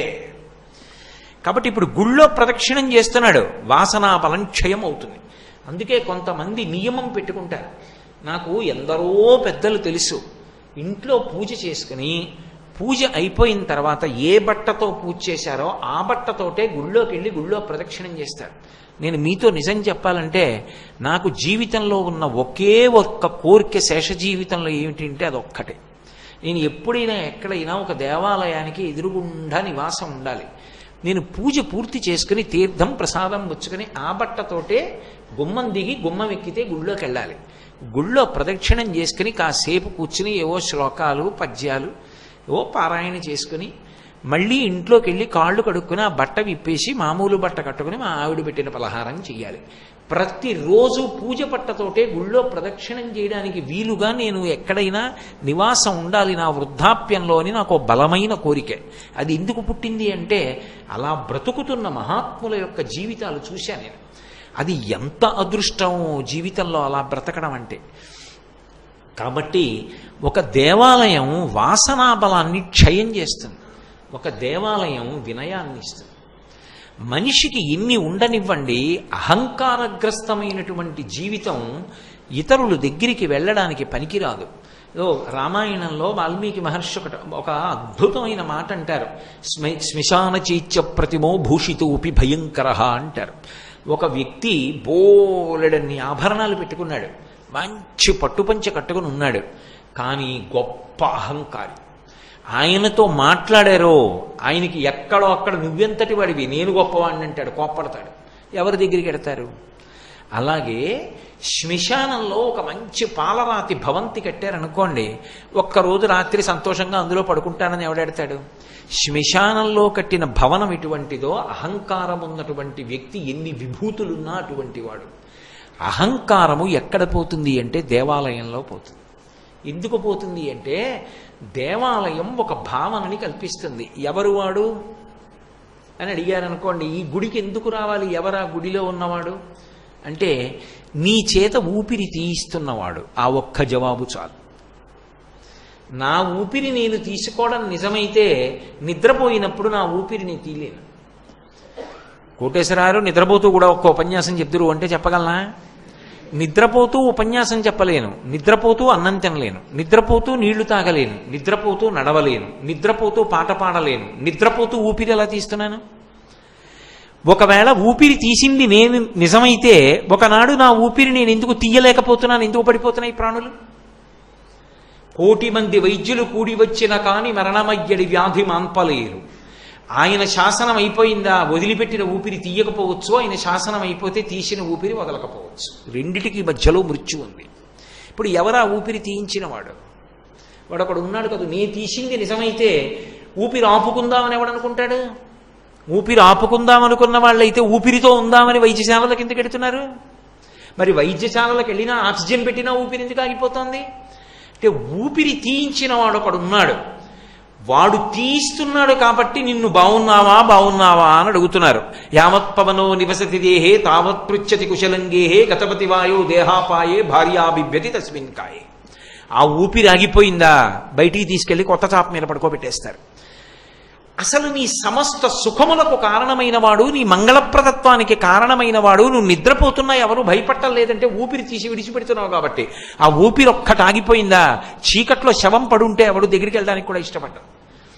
మరి నీకింత మంగళప్రదత్వాన్ని ఇచ్చినటువంటి వాడు నీ చేత ఊపిరి తీయిస్తున్న వాడిని ఒక్కసారి చూడాలని అనిపించట్లేదా? నాకు తెలియకుండా నాకెవరో ఉపకారం చేశారనుకోండి, అయ్యా ఏమనుకోకండి, మీకు ఒక విషయం చెప్తున్నాం, మీరు ఒకనొకప్పుడు కష్టంలో ఉండగా మీకు మహా ఉపకారం చేసిన వారు ఆయనేనండి అంటే నిజంగా నా మనసులో అంత ఉపకారం చేశారే అన్న భావన ఉందనుకోండి, కనీస కోరిక ఏముంటుంది? ఒక్కసారి చూద్దాం అనిపిస్తుంది. ఒక్కసారి చూసిన తర్వాత ఏమనిపిస్తుంది? నిజంగా మీకు మనసు నిండా ప్రేమ ఉందనుకోండి, అవతల ఆయన ఎంత ఐశ్వర్యవంతుడు అవనివ్వండి, మీకు ఆయన తినడానికి ఏదైనా పెడదామనిపిస్తుంది. అది తీయగా ఉన్న పదార్థం ఏదైనా పెట్టాలనిపిస్తుంది. ఇప్పుడు ప్రేమ నిండిపోతే, మనసు ప్రేమతో నిండిపోయింది అనుకోండి, అది ఎలాగో అలా తీరాలి ప్రేమ. అప్పుడు తండ్రి కొడుక్కి ప్రేమగా పెట్టినట్టు ఓ మధుర పదార్థాన్ని పెడతారు, పెట్టి ఆ ప్రేమ తీరుతుంది. పాపం నా కోసం పిచ్చాయన ఎంత కష్టపడ్డాడురా అని. ఇప్పుడు మీరు ఒకటి గమనించండి, మీరు ఒక్కసారి ఒక చిన్న ఉపకారం చేసిన వాణ్ణి జ్ఞాపకానికి తెచ్చుకున్నంత మాత్రం చేత చూడాలని తాపత్రయపడ్డారు, ఏదైనా పెట్టాలని తాపత్రయపడ్డారు. మరి నిరంతరం ఉపకారం చేసి ఊపిరి తీస్తున్నవాణ్ణి చూడాలనిపించదు? అలా అనిపించని బ్రతుకు కృతజ్ఞతతో కూడుకున్న బ్రతుకు కాదు. కృతజ్ఞో నాస్తి నిష్కృతి. కృతజ్ఞుడికి నిష్కృతే ఉంది. నిజంగా చూడాలనిపిస్తే వాడు దొంగ దొరకడు. దొంగ అంటే ఎవరు? కనపడకుండా చేసేవాడిని దొంగ అంటారు. ఇప్పుడు నేను నా వాచి తీసి అక్కడ పెడితే నా ఎదురుగుండానే పట్టుకుపోతున్నాడు అనుకోండి, దొంగ ఎందుకు అవుతాడండి? పట్టుకెళ్ళిపోతుంటే దొంగ అవడు. నేను అలా పెట్టాడు తిరిగితే నాకు కనపడకుండా పట్టుకుపోతే దొంగ అవుతాడు. నాకు కనపడకుండా నా ఊపిరి తీయించి, నాకు కనపడకుండా నాలో కూర్చుని, నాకు కనపడకుండా నేను తిన్నది జీర్ణం చేసి, నాకు కనపడకుండా నాలో ఉన్న పిప్పిని బయటికి తోచి, నాకు కనపడకుండా లోపల పదార్థం అయిపోతే ఆకలేస్తోందని మంట పెట్టి, నాకు కనపడకుండా నాలో నీళ్లు అయిపోతే దాహం వేసేటట్టు చేసి, లోపలికి నీళ్లు పోస్తే చాలని దాహం తీరిందని చెప్పి కంటికి కనపడేది ఇన్ని చేస్తాడు దొంగ గడువాడు. అందుకే నమచ్చోరాయచా అంది ఎదుర్వేదం. పెద్ద దొంగ ఎవరంటే ఈశ్వరుడే. ఎందుకంటే కంటికి కనపడకుండా చేస్తున్నాడు ఉపకారం, అపకారం చేయడు. కనపడకుండా చేస్తున్నాడు కాబట్టి దొంగ. ఇదే అన్నమాచార్యులు వారు కీర్తన చేశారు. అది పొంగట్టి గుళ్ళోకి వెళ్ళి చూసి ఆయన అన్నారు, గులు తిరిగిన దొంగ గూ గూ గూ వీడు గుడిలోనే దాగేనే గూ గూ గూ అన్నారు. దొంగని పట్టుకోవాలని మీరు ఆర్తితో పరిగెత్తారనుకోండి, దొంగ పరిగెత్తి చీకటిగా ఏముంటుందో అందులో దూరుతాడు. ఎందుకు దూరుతాడు? తరువుకొచ్చేవాడు రాడని. తీరా తరువుకొచ్చేవాడు అక్కడికి వచ్చి నించుని ఇలా చూశాడు అనుకోండి, ఇంకెక్కడికి వెళ్తాడు? వెనక గోడ ఉంది. అందుకని ఇంకా పారిపోవడానికి వీల్లేక దొరికిపోయి నించుంటాడు. నేను ఇన్నాళ్ళ నుంచి నాకు ఉపకారం చేస్తున్న దొంగని చూడాలని పరిగెత్తి వెతికితే ఈ హృదయ గుహలోకి వెళ్ళడం నాకు చేత కాకపోయినా ఈ గుహలో వాడు దొరికాడు మూర్తి రూపంలో. అబ్బా ఎంత ఆనందమో అని కీర్తన చేశాడు అన్నమాచార్యులు వారు. గుడికి వెడితే ఆ పొంగుండాలి. ఆ స్వామిని చూసేటప్పటికి ఆ సంతోషము ఉద్భుతము కావాలి. వీడు నాకు ఇన్ని ఉపకారాలు చేస్తున్నవాడు. ఆ ఆనందము ఉద్భుతం అవ్వడానికి దేవాలయము కేంద్రం. ఇప్పుడు ఊపిరే వాడు తీయిస్తే అసలు ఆ ఊపిరి ఒక్కటి వాడు ఆప్ చేసేసాడు అనుకోండి, ఇక మిగిలిన అహంకరించడానికి ఏముంది? నేను తెల్లగా ఉన్నానడానికి ఏముంది? తెల్లటి శవం అంటారు. బాగా చదువుకున్నవాడు అనడానికి ఏముంది? కీర్తిశేషుడు, వెళ్ళిపోయిన విద్వాంసుడు. గొప్ప గాయకుడు అనడానికి ఏముంది? పాప ఆయన కంఠం మూగబోయింది. ఆయన గొప్ప శిల్పి అనడానికి ఏముంది? ఆయన గత వైభవానికి సాక్ష్యాలు మిగిలిపోయాయి శిల్పాలు. ఇప్పుడు ఆ చెయ్యి కదలదు. ఇప్పుడు ఊపిరి ఉంది కాబట్టి ఇవన్నీ నడిచాయి. అసలు ప్రధానమైన ఊపిరే వాడు తీయిస్తుంటే మిగిలినవన్నీ వాడి వల్లే జరిగాయి. ఇక నాదంటానికి నా దగ్గర ఏముంది? ఓహో ఇది నీదా, అయితే ఊపిరి ఒకటి ఆపుతానికి చేసుకోంటే. ఇప్పుడు నేను ప్రవచనం చేస్తున్నానంటే వాడు ఊపిరి తీస్తున్నాడు కాబట్టి. ఊపిరి తీస్తూ మాట్లాడలేను. ఊపిరి తీసి ఊపిరి విడిచిపెట్టేటప్పుడు వాక్కుగా మారుస్తాను. ఊపిరే వాడు తినివ్వకపోతే ఇంకా నేనేం మాట్లాడినా? అన్ని ఉపకారాలకి ప్రధానం ఎక్కడుంది అంటే వాడి దగ్గర ఉంది. వాడు లేని నాడు నేను ఎంతటి వాడిని? ఇప్పుడు మీరు అహంకరించడానికి ఏముంది? కోటేశ్వరరావు గారు ప్రవచనం చెప్పారని మీరు అనొచ్చు, కానీ నాకు తెలుసు చెప్పిన వాడేవాడు. ఊపిరి రూపంలో లోపలికి వెళ్ళిన వాడే ఊపిరి రూపంలో వాక్కుగా పైకొచ్చాడు. వాడు దీన్ని అనుగ్రహించడానికి పైకొచ్చాడు. అది తెలుసున్నవాడు వినయంతో ఇలా చేతులు కట్టుకుని ఒప్పుకుంటాడు. అందుకే అంత భాగవతాన్ని అంధీకరించిన పోతన గారు అన్నారు, పలికిడిది భాగవతమట పలికించు విభొండు రామభద్రుండట, నే పలికిన భవహరమగునట పలికెద వేరొండు గాథ పలుకగనేలా. నేను కాదు భాగవతం పలుకుతున్నవాణ్ణి, రామచంద్రమూర్తి పలికిస్తున్నారు. మరి దీంతో ఎందుకు పలికిస్తున్నారు అంటే దీనికి చాలా పాపాలు ఉన్నాయి.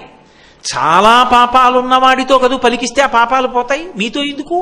మీకు అన్ని పాపాలు లేవు, కూర్చుంటే చాలు మీరు. దీనికి పాపరాశి ఎక్కువ పాపరాశి ఉన్నవాడితో మాట్లాడించాలి. మాట్లాడిస్తే వీడి పాపాలు పోతాయి. వీడి ఊపిరి వాక్కుగా చేశాడు కాబట్టి. అందుకని నన్ను కూర్చోబెట్టి మాట్లాడిస్తున్నాడు. నేనేదో గొప్పవాడిని కాదు. వాళ్ళకి తెలియక అమాయకులు నన్ను పెద్ద ఆసనంలో కూర్చోబెట్టారు. అసలు ఈ ఆసనంలో కూర్చోబెట్టి 2 గంటలు రోజు ఎందుకు మాట్లాడిస్తాడంటే, ఊరే చేసిన పాపరాశి అంతుంది. వాళ్ళు ఉత్తములు, నువ్వు పాడైపోయిన వాడివి. రోజు 2 గంటలు మాట్లాడరా, పాపం పోతుందని దీన్ని ఆధారం చేసి మాట్లాడిస్తున్నాడు. అందుకని దీని పాపం పోతోంది. అలా పలికించి నన్ను ఉద్ధరించిన రామా నీకు నమస్కారం అన్నాడు. తప్ప 2 గంటలు మాట్లాడిన వాడిని నేను, భాగవతం ఆంధ్రీకరించిన వాడిని నేనని పోతన గారు చెప్పలా. ఇప్పుడు భగవద్భక్తి దేనికి కారణం? వినయమునకు కారణం. వినయం ఒక్కటి ఉందనుకోండి, అది పాత్రతనిస్తుంది. వినయం ఒక్కటి ఉంటే ఎక్కడికి వెళ్ళండి రాణిస్తాడు. అన్నీ తెలిసి ఉన్నాయని పసిపిల్లాళ్ళ ఉంటారండి. ఎంత వినయం అండి! ఎన్నడూ నా అంత వాణ్ణి నేను అనరు. ఆయన పొంగిపోతారు. విద్యా దదాతి వినయం అంటారు. అసలు విద్య అన్న మాటకి అర్థం వినయము. నాకిన్ని తెలియవో అంటాడు. నాకెన్ని తెలుసో అన్నాడంటే అహంకారం. నాకెన్ని తెలుసో అన్నవాడిని గ్రంథాలయానికి తీసుకెళ్లారనుకోండి, ఇందులో ఎన్ని చదివారండి అన్నారనుకోండి, ఎన్ని చదివారు మీరు అందులో? మహా అయితే 3-4 పుస్తకాలు చదివి ఉంటారు. ఆహా, ఓ పుస్తకం తీసి అందులో శ్లోకం చెప్పి ఇది ఎక్కడదండి, దీని అర్థం ఏమిటి, దీని విశేషార్థం ఏమిటంటే ఏమో అంత జ్ఞాపకం లేదండి అంటారు. మరి ఇంక నీకేం తెలుసు? మరి ఇన్ని గ్రంథాలు ఒక గ్రంథాలయంలో ఉన్నాయి, ఇందులో నీకు తెలిసినది 3 గ్రంథాలు, 3 గ్రంథాల్లో ఉన్న విషయం పూర్తిగా తెలియదు, మరి దేనికి ఇలా తలెత్తి తిరుగుతావు? అయ్యో బాబోయ్ నిజమేనండి. ఒక గ్రంథాలయంలోకి వెడితేనే సిగ్గుపడితే గ్రంథాలయాలకి గ్రంథాలయం ఆయన, సమస్త విద్యలకు అలవాలము. అటువంటి వాడి వల్ల సృష్టి ఉంది, నువ్వు దేనికి అహంకరించడం? ఇప్పుడు వినయం ఎక్కడి నుంచి రావాలి? దేవాలయము కేంద్రముగా రావాలి. అందుకే దేన్నైనా ప్రసాదంగా ఎక్కడ మారుస్తారు అంటే దేవాలయంలో మారుస్తారు. నేనన్న మాట మీరు పట్టుకున్నారో లేదో, ఏదైనా ప్రసాదం ఎక్కడవుతుంది అంటే దేవాలయంలోనే అవుతుంది. మీరు మా ఇంట్లో నేను పులిహార తయారు చేయించి వంటగదిలోంచి హాల్లోకి తీసుకొచ్చారనుకోండి, అదేం ప్రసాదం అవ్వదు. ఎప్పుడు ప్రసాదం అవుతుంది?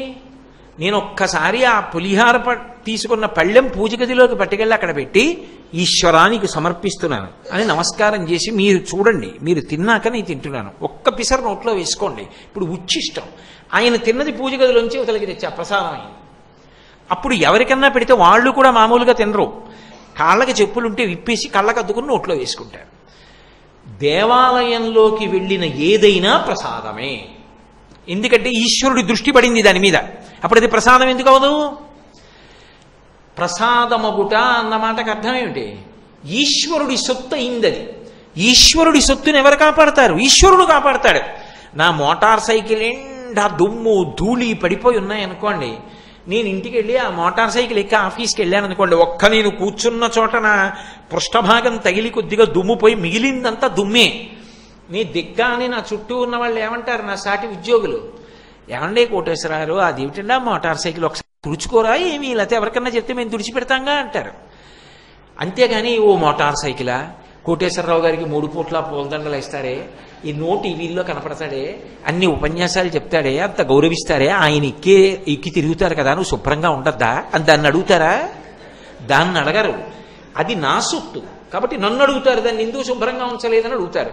నేను రోజు గుళ్ళోకి వెళ్ళి బయటకు వస్తాను, నేను పాడైతే ఈశ్వరుని అడుగుతారు, వాడు నీ సొత్తు నువ్వు ఎందుకు అలా చేస్తున్నావు వాడిని అడుగుతారు.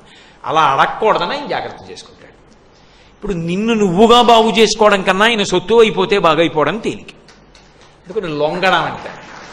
ఇప్పుడు ఈ శరణాగతికి లొంగుబాటుకి దిద్దబడడానికి ఆశ్రయస్థానమేది దేవాలయమే.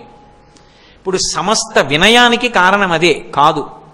ప్రసాదమగుట అంటే ఒక్క పులిహార కాదు, మీలో ఏ విభూతి ఉన్నా ప్రసాదం అయిపోతుంది. మీరు భజన చేయగలరు బాగా, గుళ్ళో కూర్చుని ఓ గంట సేపు ఒళ్ళు మరిచిపోయి భజన చేశారు.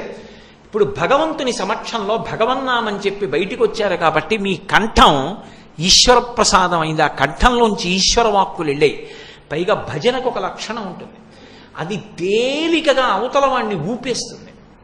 నేను ప్రవచనం చేశాననుకోండి, అందరి మనసుల్లో అలా నాటుకుందా అంటే చెప్పడం కష్టం. నేను ఇంత ప్రవచనం చేసినా ఇక్కడ కూర్చున్న వాళ్ళల్లో ఒకరి మనసు ఏ ఉద్వేగం కారణం చేతనో ఇంకొక విషయాన్ని ఆలోచిస్తోంది అనుకోండి, ఆయనకి నేను చెప్పిన దాంట్లో ఒక్క ముక్క లోపలికి వెళ్ళదు. కానీ భజనకు ఒక లక్షణం ఉంటుంది. మీరు భజన దగ్గరికి వెళ్ళి కూర్చున్నారనుకోండి, జై జయశంకర హర హర శంకర, జై జయశంకర హర హర శంకర అని వేగంగా జయ జయ శంకర హర హర శంకర అని కొంతసేపు భజన చేసి ఓ గంట అయిపోయాక మీ మోటార్ సైకిల్ ఎక్కి మీరు వెళ్ళిపోతున్నారనుకోండి, మీ ప్రమేయం లేకుండా జయ జయ శంకర హర హర శంకర, జయ జయ శంకర హర హర శంకర అంటుంది. కాసేపు తీసుకెడుతుంది, నోరు పట్టుకుని కొంతసేపు తీసుకెడుతుంది, మళ్ళీ దాని మీద ఇతర విషయాలు పోసేసే వరకు అది అంటుకుని ఉంటుంది. అలా అంటే గుడిలో ఏది మీకు ఉన్నా ప్రసాదంగా మార్చుకుంటారు. నాకు రామాయణం వచ్చనుకోండి, నేను గుళ్ళో కూర్చొని ప్రవచనం చేశాను. ఇప్పుడు నాకు వచ్చిన రామాయణం ఎందుకు పనికి వచ్చిందంటే, రామాయణ ప్రవచనం ద్వారా రాముడి జీవితాన్ని చెప్పి 10 మంది ధార్మికంగా బ్రతకడానికి నాకున్నటువంటి విభూతి కారణమైంది. అది ప్రసాదమై నన్ను అనుగ్రహిస్తుంది. ప్రసాదం ఏం చేస్తుంది? అనుగ్రహిస్తుంది. అందుకు కదా కళ్ళకద్దు నోట్లో వేసుకుంటాం, 6వ వంతు మనసే సమస్యకు పరిష్కారం చెప్తుంది. కానీ దేవాలయము ప్రసాదముగా మారుస్తుంది. అందుకే వ్యాకరణం వచ్చనుకోండి, శివాలయం వ్యాకరణ మంటపంలో కూర్చొని వ్యాకరణం చెప్తారు. అలాగే మీకు దేవాలయం ఉందనుకోండి, అందులో మీకు పాట వచ్చు, గీతం శ్రావయామి అన్నప్పుడు దేవాలయంలో కూర్చుని ఓ పాట పాడారు. ఇప్పుడు ఈశ్వరుడి దగ్గర మీరు సేవ చేశారు, మీకు పాడగలిగిన విభూతి ఈశ్వర ప్రసాదంగా మారింది. మీకు డప్పు వాయించడం వచ్చు, వాద్యం ఘోషయామి, డప్పు వాయించారు. మీకు నాట్యం వచ్చు, నృత్యం దర్శయామి, నృత్యం చేశారు. మీకు వచ్చిన నృత్యం ఈశ్వరుడికి నైవేద్యం పెట్టి ప్రసాదం చేసుకున్నారు. మీకు ఉన్న ఏ విభూతి కానివ్వండి, బట్టలు ఉతకడం వచ్చు, ఈశ్వరుడు కట్టి విప్పిన బట్టలు తీసుకెళ్లి ఉతికి మళ్ళీ పట్టుకొచ్చి ఇచ్చారు. ఇప్పుడు ఉతకగలిగిన శక్తి మీకు ప్రసాదం అయింది. మీకు భగవంతుడు బలం ఇచ్చాడు, దేవాలయానికి వెళ్ళి తుడుస్తారు. మీకు శరీర బలాన్ని ఈశ్వరుడి దగ్గరికి తీసుకెళ్లి ఉపయోగించి ప్రసాదంగా మార్చుకున్నారు. మీకు ఏదో బూజులు దులపడం అంటే సరదా, కానీ ఎవరింట్లో దులుపుతారు? దేవాలయానికి వెళ్ళి రోజు కాసేపు బూజులు దులిపారు. ఇప్పుడు మీకున్న శరీర బలాన్ని ఈశ్వరుడి దగ్గర ఉపయోగించి దాన్ని ప్రసాదంగా మార్చుకున్నారు. మీకు మంచి మాటలు మాట్లాడడం అంటే సరదా, దేవాలయంలో కూర్చుని అయ్యా మనం 10 మందికి సేవ చేద్దామండి అని మంచి మాటలు చెప్పారు. ఇప్పుడు మీలో ఉన్నటువంటి సేవా తృష్ణని ప్రసాదంగా మార్చుకున్నారు. మీ దగ్గర డబ్బు ఉంది, మీరు ఇంత పులిహార చేయించి ఈశ్వరుడికి నైవేద్యం పెట్టి వచ్చిన ఆర్తులందరికీ అన్నం పెట్టించారు. ఇప్పుడు అది ఈశ్వర ప్రసాదమైంది, మీ ఆలోచన ప్రసాదమైంది, మీకున్నటువంటి ఐశ్వర్యము ప్రసాదమైంది. ఇక్కడే ఉన్నారు సాయిబాబా గారు. దేవాలయంలో తెల్లవారులు ఇస్తే వాళ్ళు వీళ్ళు అని వివక్ష లేదు. ఒక వ్యక్తి ఇంటికి పట్టుకెళ్ళి తినడానికి వీలైనంత పదార్థాన్ని తాను ఇంట్లో తింటే ఎంత మధురంగా వండుకుంటారో అలా వండించి కొన్ని 100 మందికి పెట్టిస్తారు ప్రతిరోజు. ఇప్పుడు ఆయన ఆలోచన, ఆయన డబ్బు ఈశ్వర ప్రసాదముగా మారే. మీరు ఏం చెయ్యండి ప్రసాదం అవుతుంది. పైగా మీరు ఒక్కరూ అనుభవించలేనిది 10 మందితో కలిసి ఆనందం అనుభవించడానికి దేవాలయము కేంద్రం. ఎందుకని? మా ఇంట్లో నేను పూజ చేశాననుకోండి, అంగుష్ట మాత్రాన్నే పూజ చేయాలి. యజమాని అంగుష్టం ఎంత ఉంటుందో అంతకన్నా పొడుగు ఉండకూడదు విగ్రహం. నా బొటనవేలు ఎంత ఉంటుందో ఆ బొటనవేలు కన్నా కూడా పెద్ద విగ్రహం పూజలో ఉండడానికి వీల్లేదు. అలా ఉంటే నైవేద్యం చాలా కష్టం. కాబట్టి అంగుష్ట మాత్రం ఉంటుంది. ఇప్పుడు ఎప్పుడైనా నాకు స్వామికి కిరీటం చేయించి పెట్టాలనుంది, నా దగ్గర 200-300 కోట్లు ఉన్నాయి అనుకోండి, నిజంగా అనుకునేరు. ఓ కిరీటం చేయించి పెట్టాలనుంది, డబ్బు ఉంది, కానీ ఎలా పెడతా కిరీటం? మూర్తి పెద్దది పెట్టకూడదు, ఇంత మూర్తికి కిరీటం ఏం పెట్టను? అదే నా దగ్గర ఉన్న డబ్బులో ఓ 2 కోట్లు పెట్టి నేను ఒక గొప్ప కిరీటం తీసుకెళ్లి దేవాలయంలో మూర్తికి ముకుటధారణ చేయించాను అనుకోండి, ఇప్పుడు ఆ కిరీటం పెట్టినప్పుడు అందరూ వచ్చి చూసి అబ్బా ఎంత బాగుందో అని, కిరీటం ఏ మహానుభావుడు చేయించాడరా అంటే, అదిగో ఫలానా ఆయన చేయించారు, ఎంత బాగుందో, ఎంత బాగా చేయించారో అని మురిసిపోతారు.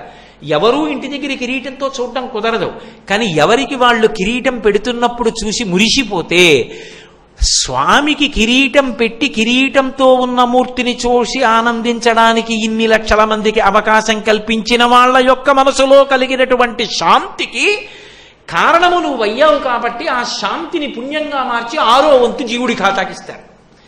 కాబట్టి ఇప్పుడు ఇంట చేయలేనిది ఎక్కడ చెయ్యాలి? దేవాలయంలో చెయ్యాలి. ఇంట్లో చెయ్యలేనిది చేసుకోవడానికి అవకాశం దేవాలయంలో ఉంటుంది.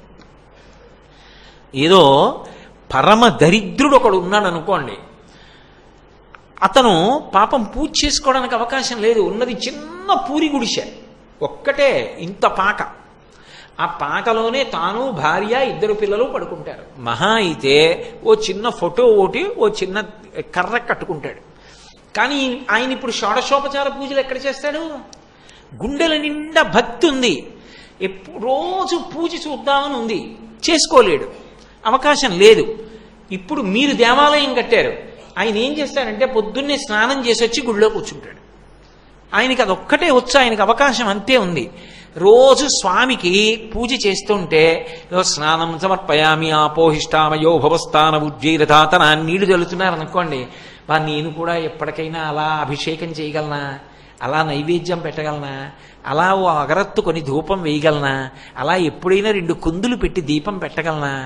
అన్నవాడికి దీపం పెడుతుంటే చూసి తాను దీపం పెట్టినట్టు, నైవేద్యం పెడితే తాను పెట్టినట్టు, అక్కడ అగరత్తులు ఇస్తుంటే తాను ధూపం వేసినట్టు, అక్కడ కిరీటం పెడితే తాను కిరీటం పెట్టినట్టు, అక్కడ వస్త్రాలు ఇస్తుంటే తాను ఇచ్చినట్టు పొంగిపోయాడు అనుకోండి.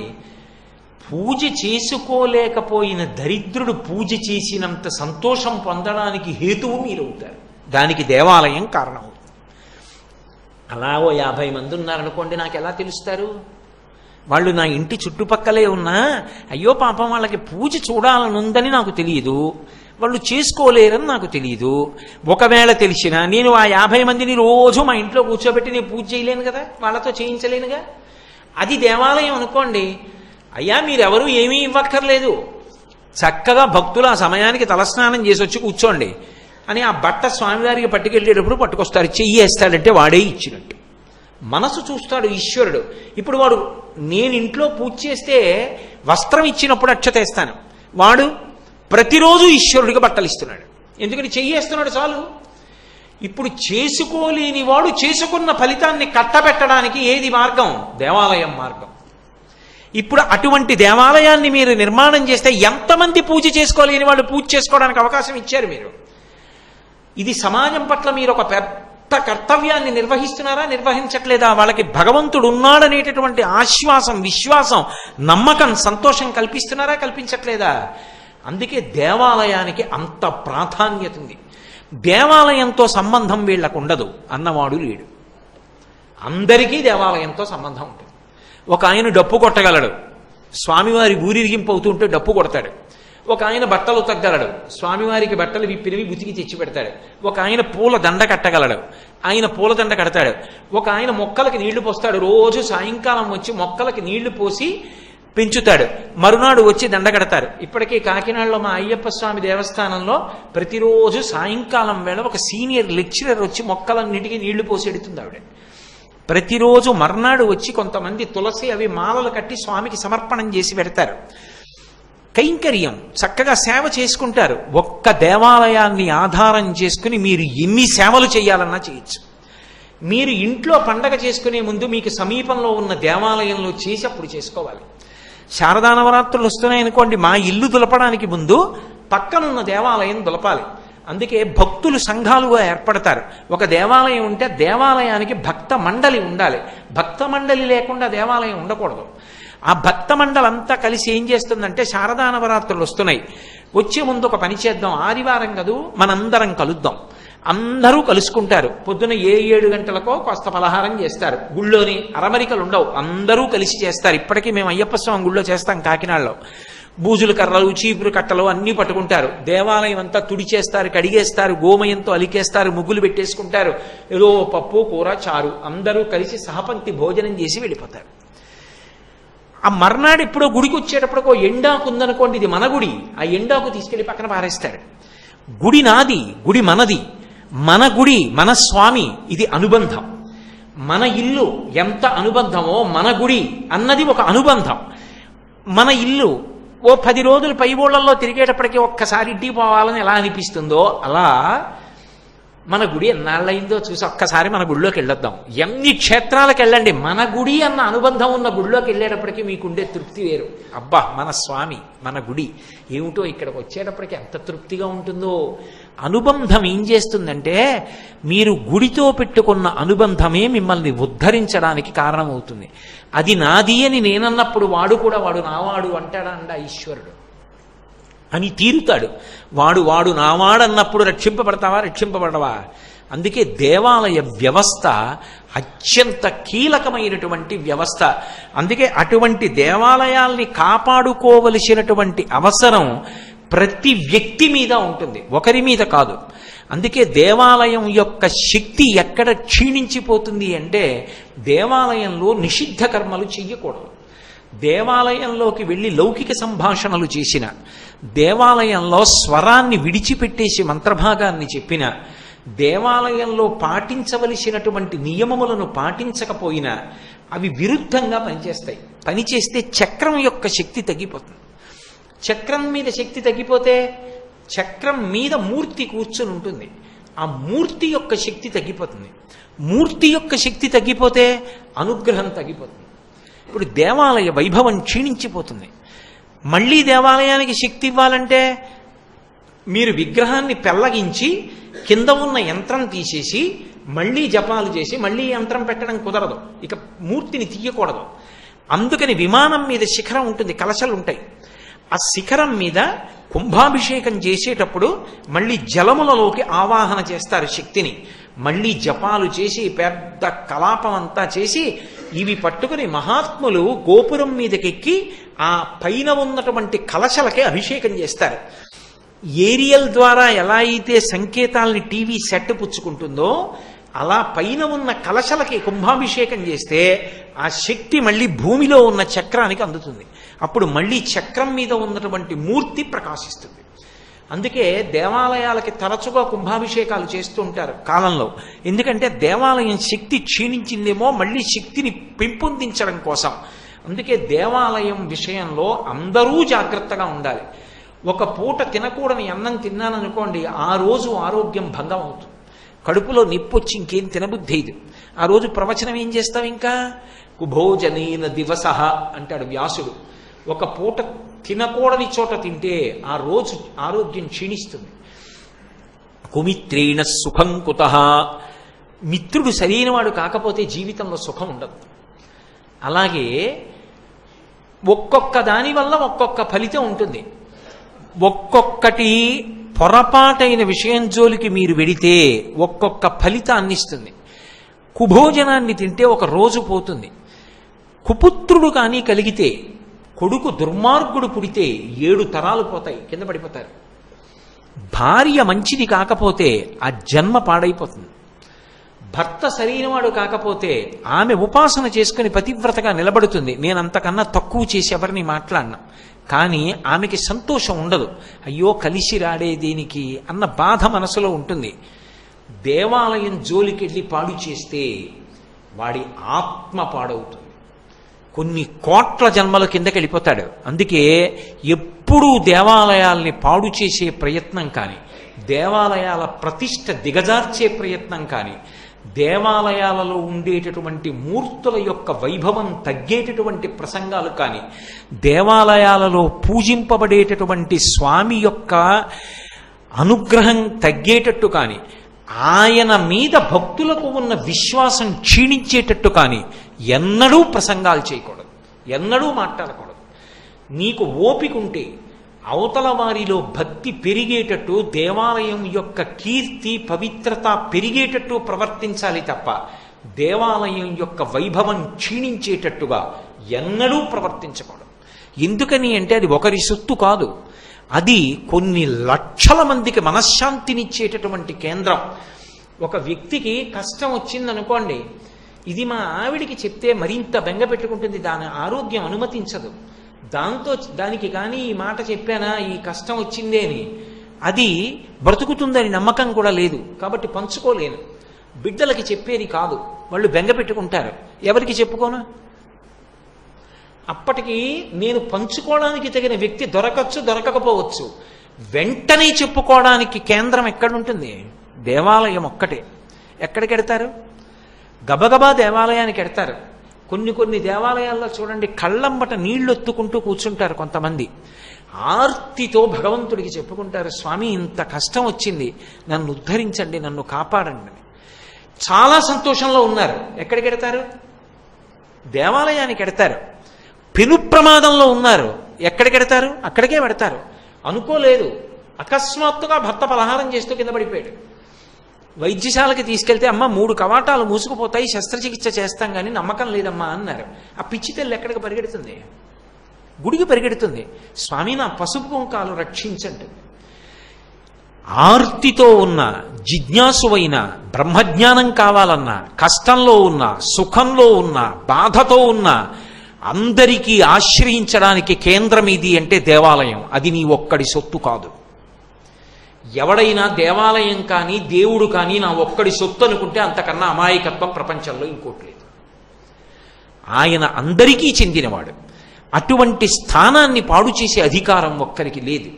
అది కొన్ని లక్షల మంది విశ్రాంతి పొందవలసిన స్థానం, కొన్ని లక్షల మంది మనసు సేద తీరే స్థానం. దాని శక్తి నిలబెట్టాలి తప్ప ఆ శక్తిని పాడు చేసే పని దేవాలయాల్లో చేయకూడదు. అందుకే దేవాలయంలోకి వెళ్ళాము అంటే పవిత్ర జీవనం ఒక్కదాని కోసమే దేవాలయంలోకి వెళ్ళాలి. ఒకవేళ నువ్వు ఎంత ప్రశాంతంగా ఉండు, నీకు ఏ కష్టం లేకపోయినప్పటికీ కూడా నువ్వు దేవాలయంలోకి వెళ్ళి నువ్వు అలా మనశ్శాంతిగా ఉండడానికి కారణమైన వాడికి పరమ జాగ్రత్తతో నమస్కరించి వెళ్ళిపోవడానికి పనికి రావాలి తప్ప దేవాలయాల్లో లౌకికమైన సంభాషణలు చేయడం, దేవాలయంలో ఉద్రేకంతో ప్రవర్తించడం, దేవాలయంలో గట్టిగా అరవడం ఇటువంటివి వినపడకూడదు. అందుకే దేవాలయంలో గట్టిగా వినపడవలసినవి ఇవి అని అడిగారు. దేవాలయంలో గట్టిగా వినపడవలసినవి 4 అని శాస్త్రం నిర్ధారించింది. ఒకటి, వేద ఘోష వినపడాలి. మంత్రభాగం చాలా గట్టిగా వినపడుతూ ఉండాలి దేవాలయంలో. రెండవది, భజన వినపడాలి. దేవాలయంలో భజన చేస్తున్నారనుకోండి, ఆ భజన గట్టిగా వినపడచ్చు. మూడవది, దేవాలయంలో రాజోపచారాలు వినపడచ్చు.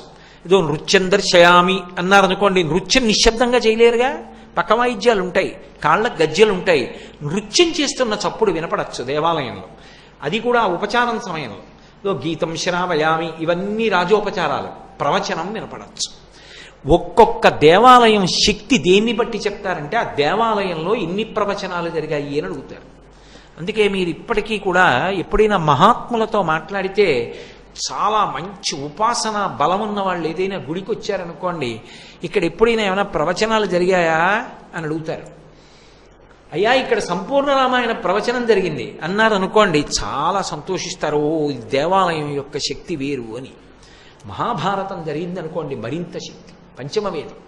ఎందుకని అంటే, మీరు రామాయణం 42 రోజుల పాటు ఒక ప్రాంగణంలో విన్నారనుకోండి, ప్రతిరోజు వచ్చి రామాయణం వింటుంటే ఆ రాముడు, ఆ సీతమ్మ, ఆ భక్తి, ఆ పాతివ్రత్యం, ఆ ధర్మం వింటుంటే మీకు తెలియకుండానే మీ మనస్సు రామనామాన్ని చెప్తుంది. అంతా విని మీరు వెళ్ళిపోలేరు.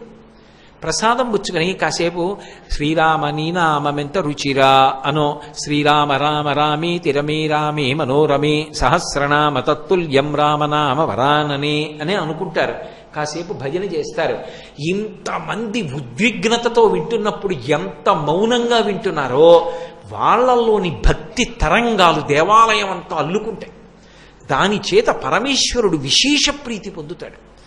అందుకే ఇన్ని ప్రవచనాలు దేవాలయాల్లో జరుగుతాయో దేవాలయాలు అంత శక్తివంతమవుతాయి. అందుకే దేవాలయాలు ధార్మిక జీవనానికి ఆటపట్లు.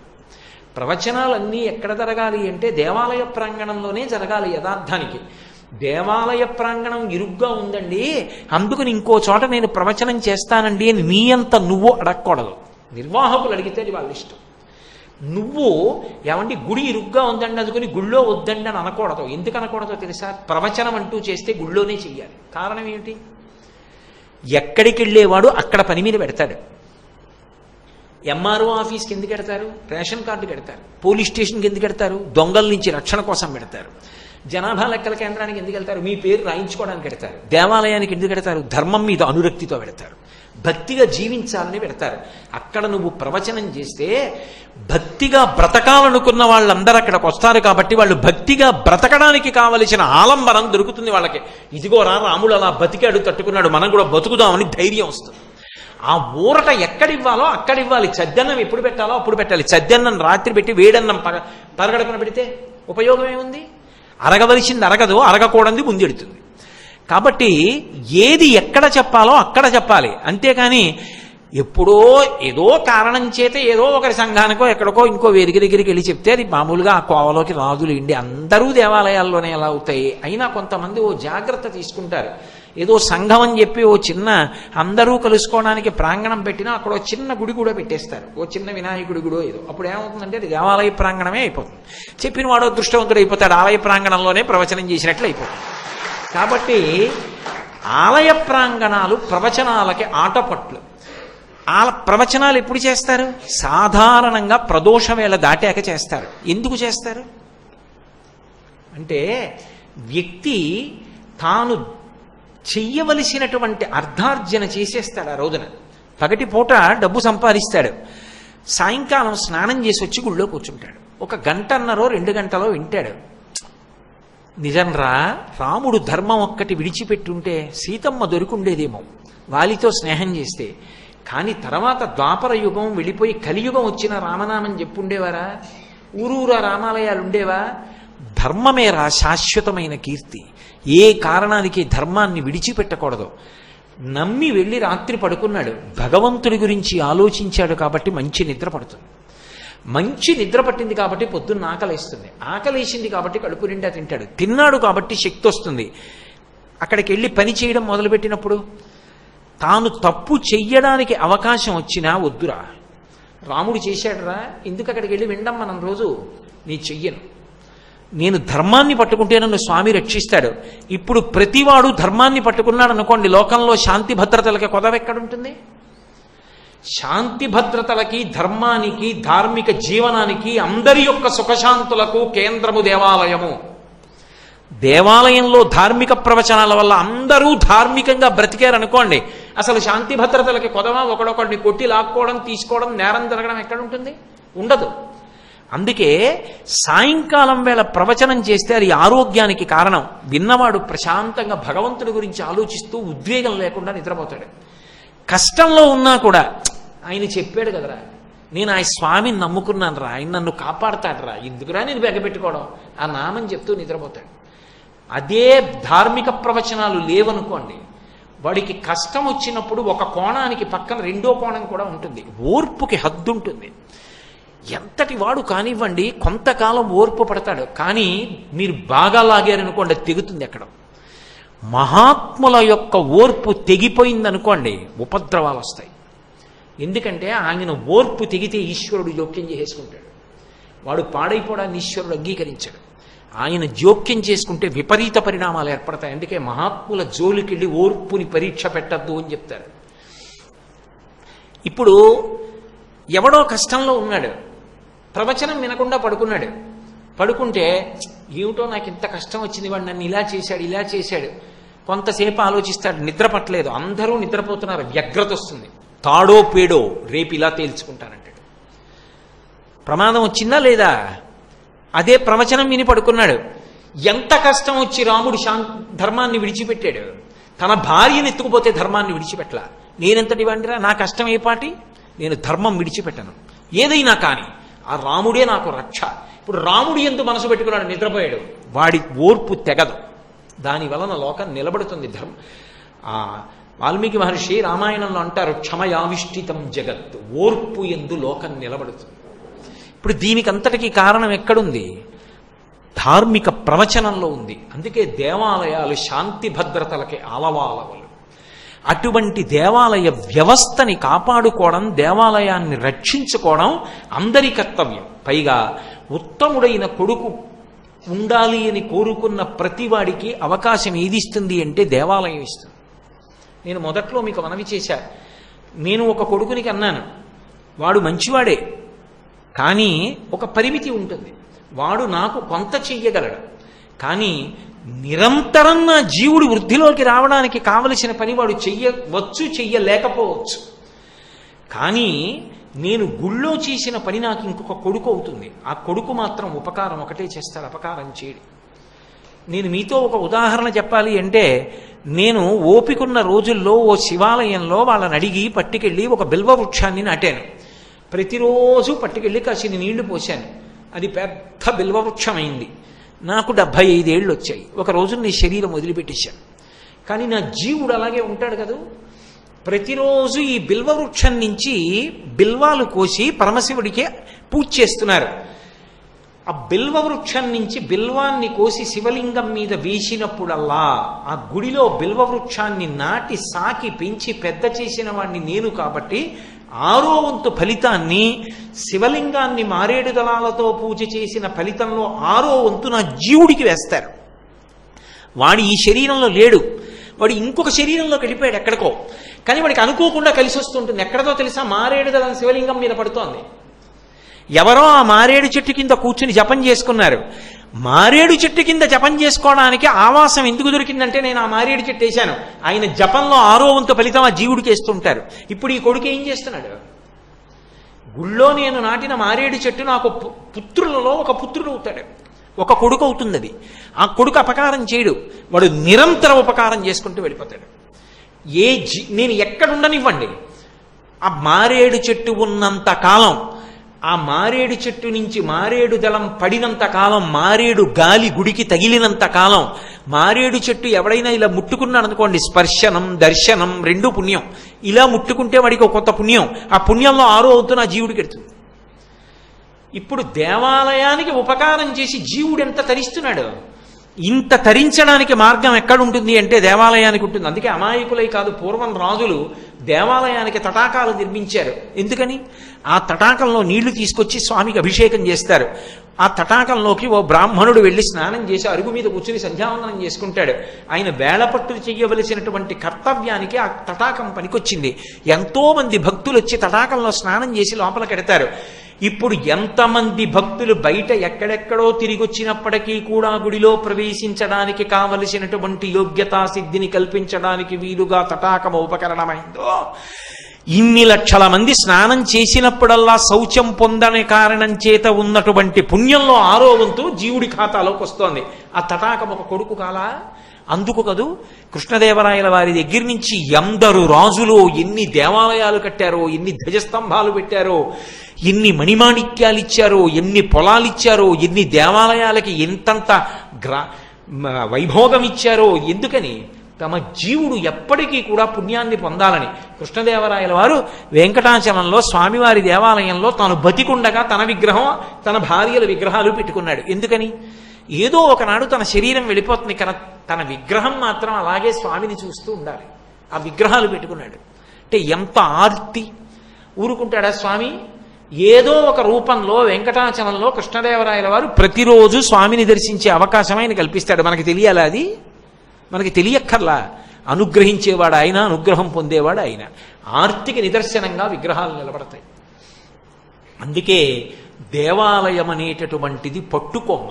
దేవాలయం అనేటటువంటిది సనాతన ధర్మమునకు హృదయస్థానం, గుండెకాయ. లోకమునకు ఉపద్రవం వస్తే వ్యక్తి చెయ్యగలుగుతాడు, చెయ్యలేకపోతాడు. ఎక్కడా వర్షాలు పట్టలేదు, భూములన్నీ బీడువారిపోయాయి. ఎవరో ఒక ఆయనకి సమర్థత ఉంది, కొంత జపం చేస్తాడు. సహస్ర ఘటాభిషేకం చేయమంటే ఎక్కడ చేస్తాడు? కానీ దేవాలయాలు దాని కొరకు కొన్ని మార్గాలని ఏర్పాటు చేశాయి. మీరు ఇప్పటికీ శ్రీకాళహస్తి వెడితే శ్రీకాళహస్తిలో దక్షిణామూర్తి దర్శనం చేసుకుని బయటికి వస్తుంటే ఎడం చేతి పక్కన దేవాలయం ఉంటుంది, మృత్యుంజయ స్థానం పరమశివుడిది. మీరు జాగ్రత్తగా గమనించండి, దానికి పైన ఆచ్ఛాదనం ఉండదు. ఎప్పుడైనా ఉపద్రవం వచ్చిందనుకోండి, అంత ఎండిపోయి వాన చుక్క లేదనుకోండి, దానికి తలుపులు తీసేసి ఇటుకలతో మూసేస్తారు. గుడి మూసేసి పైన గోడల మీద అర్చకులు నిలబడతారు. పెద్ద పెద్ద ఘటాలతోటి సువర్ణముఖరీ జలాలు తీసుకొచ్చి ఆ పైన గోడల వరకు నీరు నిండిపోయే వరకు రుద్రాధ్యాయంతో అభిషేకం చేస్తారు. ఆ పై గోడల వరకు నీరు రాగానే నల్లటి మబ్బులు వచ్చి వర్షాలు పడతాయి. అలా కట్టారు. అటువంటి శాస్త్రంతో అలా ఆ స్థానంలో దేవాలయాన్ని అలా నిర్మాణం చేశారు. శాస్త్రంలో దేశం ఎంత వృద్ధిలోకి వెళ్ళింది అనడానికి దేవాలయాలే ఆధారాలు. కోణార్క దేవాలయానికి వెడితే సూర్య దేవాలయానికి దక్షిణాయనంలో సూర్యకిరణాలు ఎలా వెళ్లాలో ఏటవాలుగా దానికి మార్గం ఒకవైపు ఉంటుంది. ఉత్తరాయణంలో కిరణాలు ఎలా వెళ్లాలో మార్గం ఓవైపు ఉంటుంది. మీరు రామప్ప దేవాలయానికి వెడితే ఇప్పటికీ అంతరాలయంలో దీపం వెలగదు.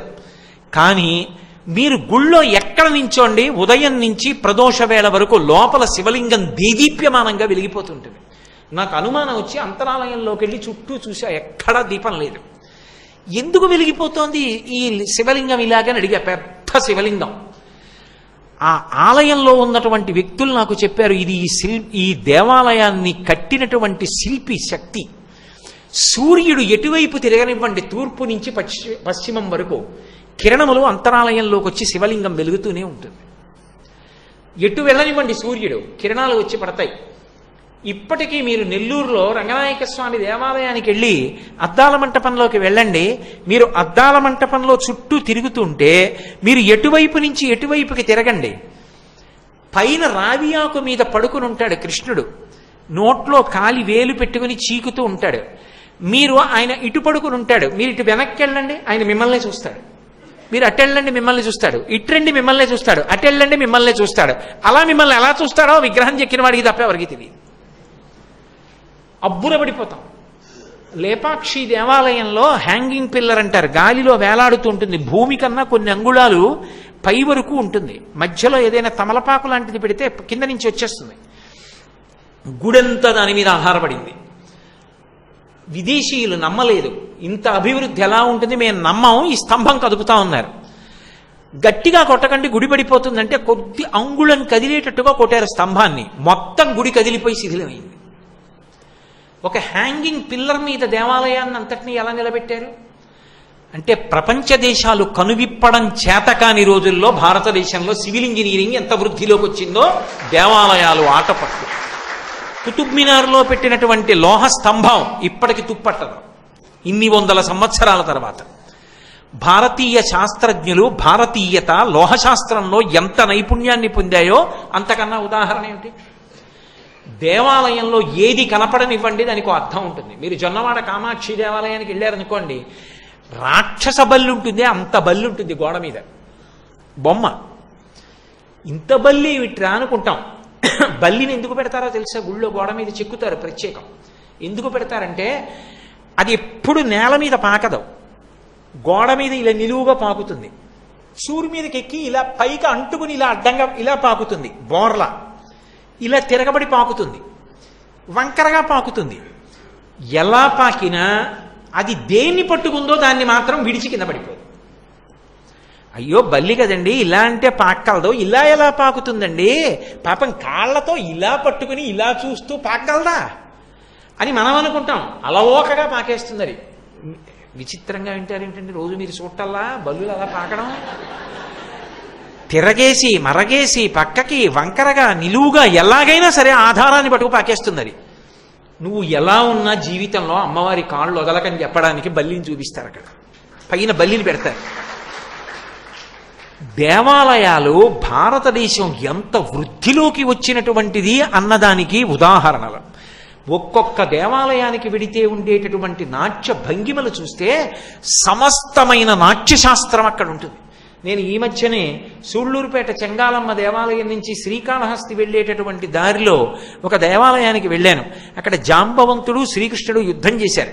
ఆ యుద్ధం చేసిన గుహ కూడా భూమిలో ఉంది ఇప్పటికీ. క్షేత్రపాలకుడు జాంబవంతుడు, విచిత్రం. కృష్ణ పరమాత్మ త్రిభంగిగా నిలబడి ఉంటాడు. ఆ దేవాలయంలో ముఖమంటపంలో ముందుకు వెడితే పూర్వం దేవదాసీలు నృత్యం చేసేవారట.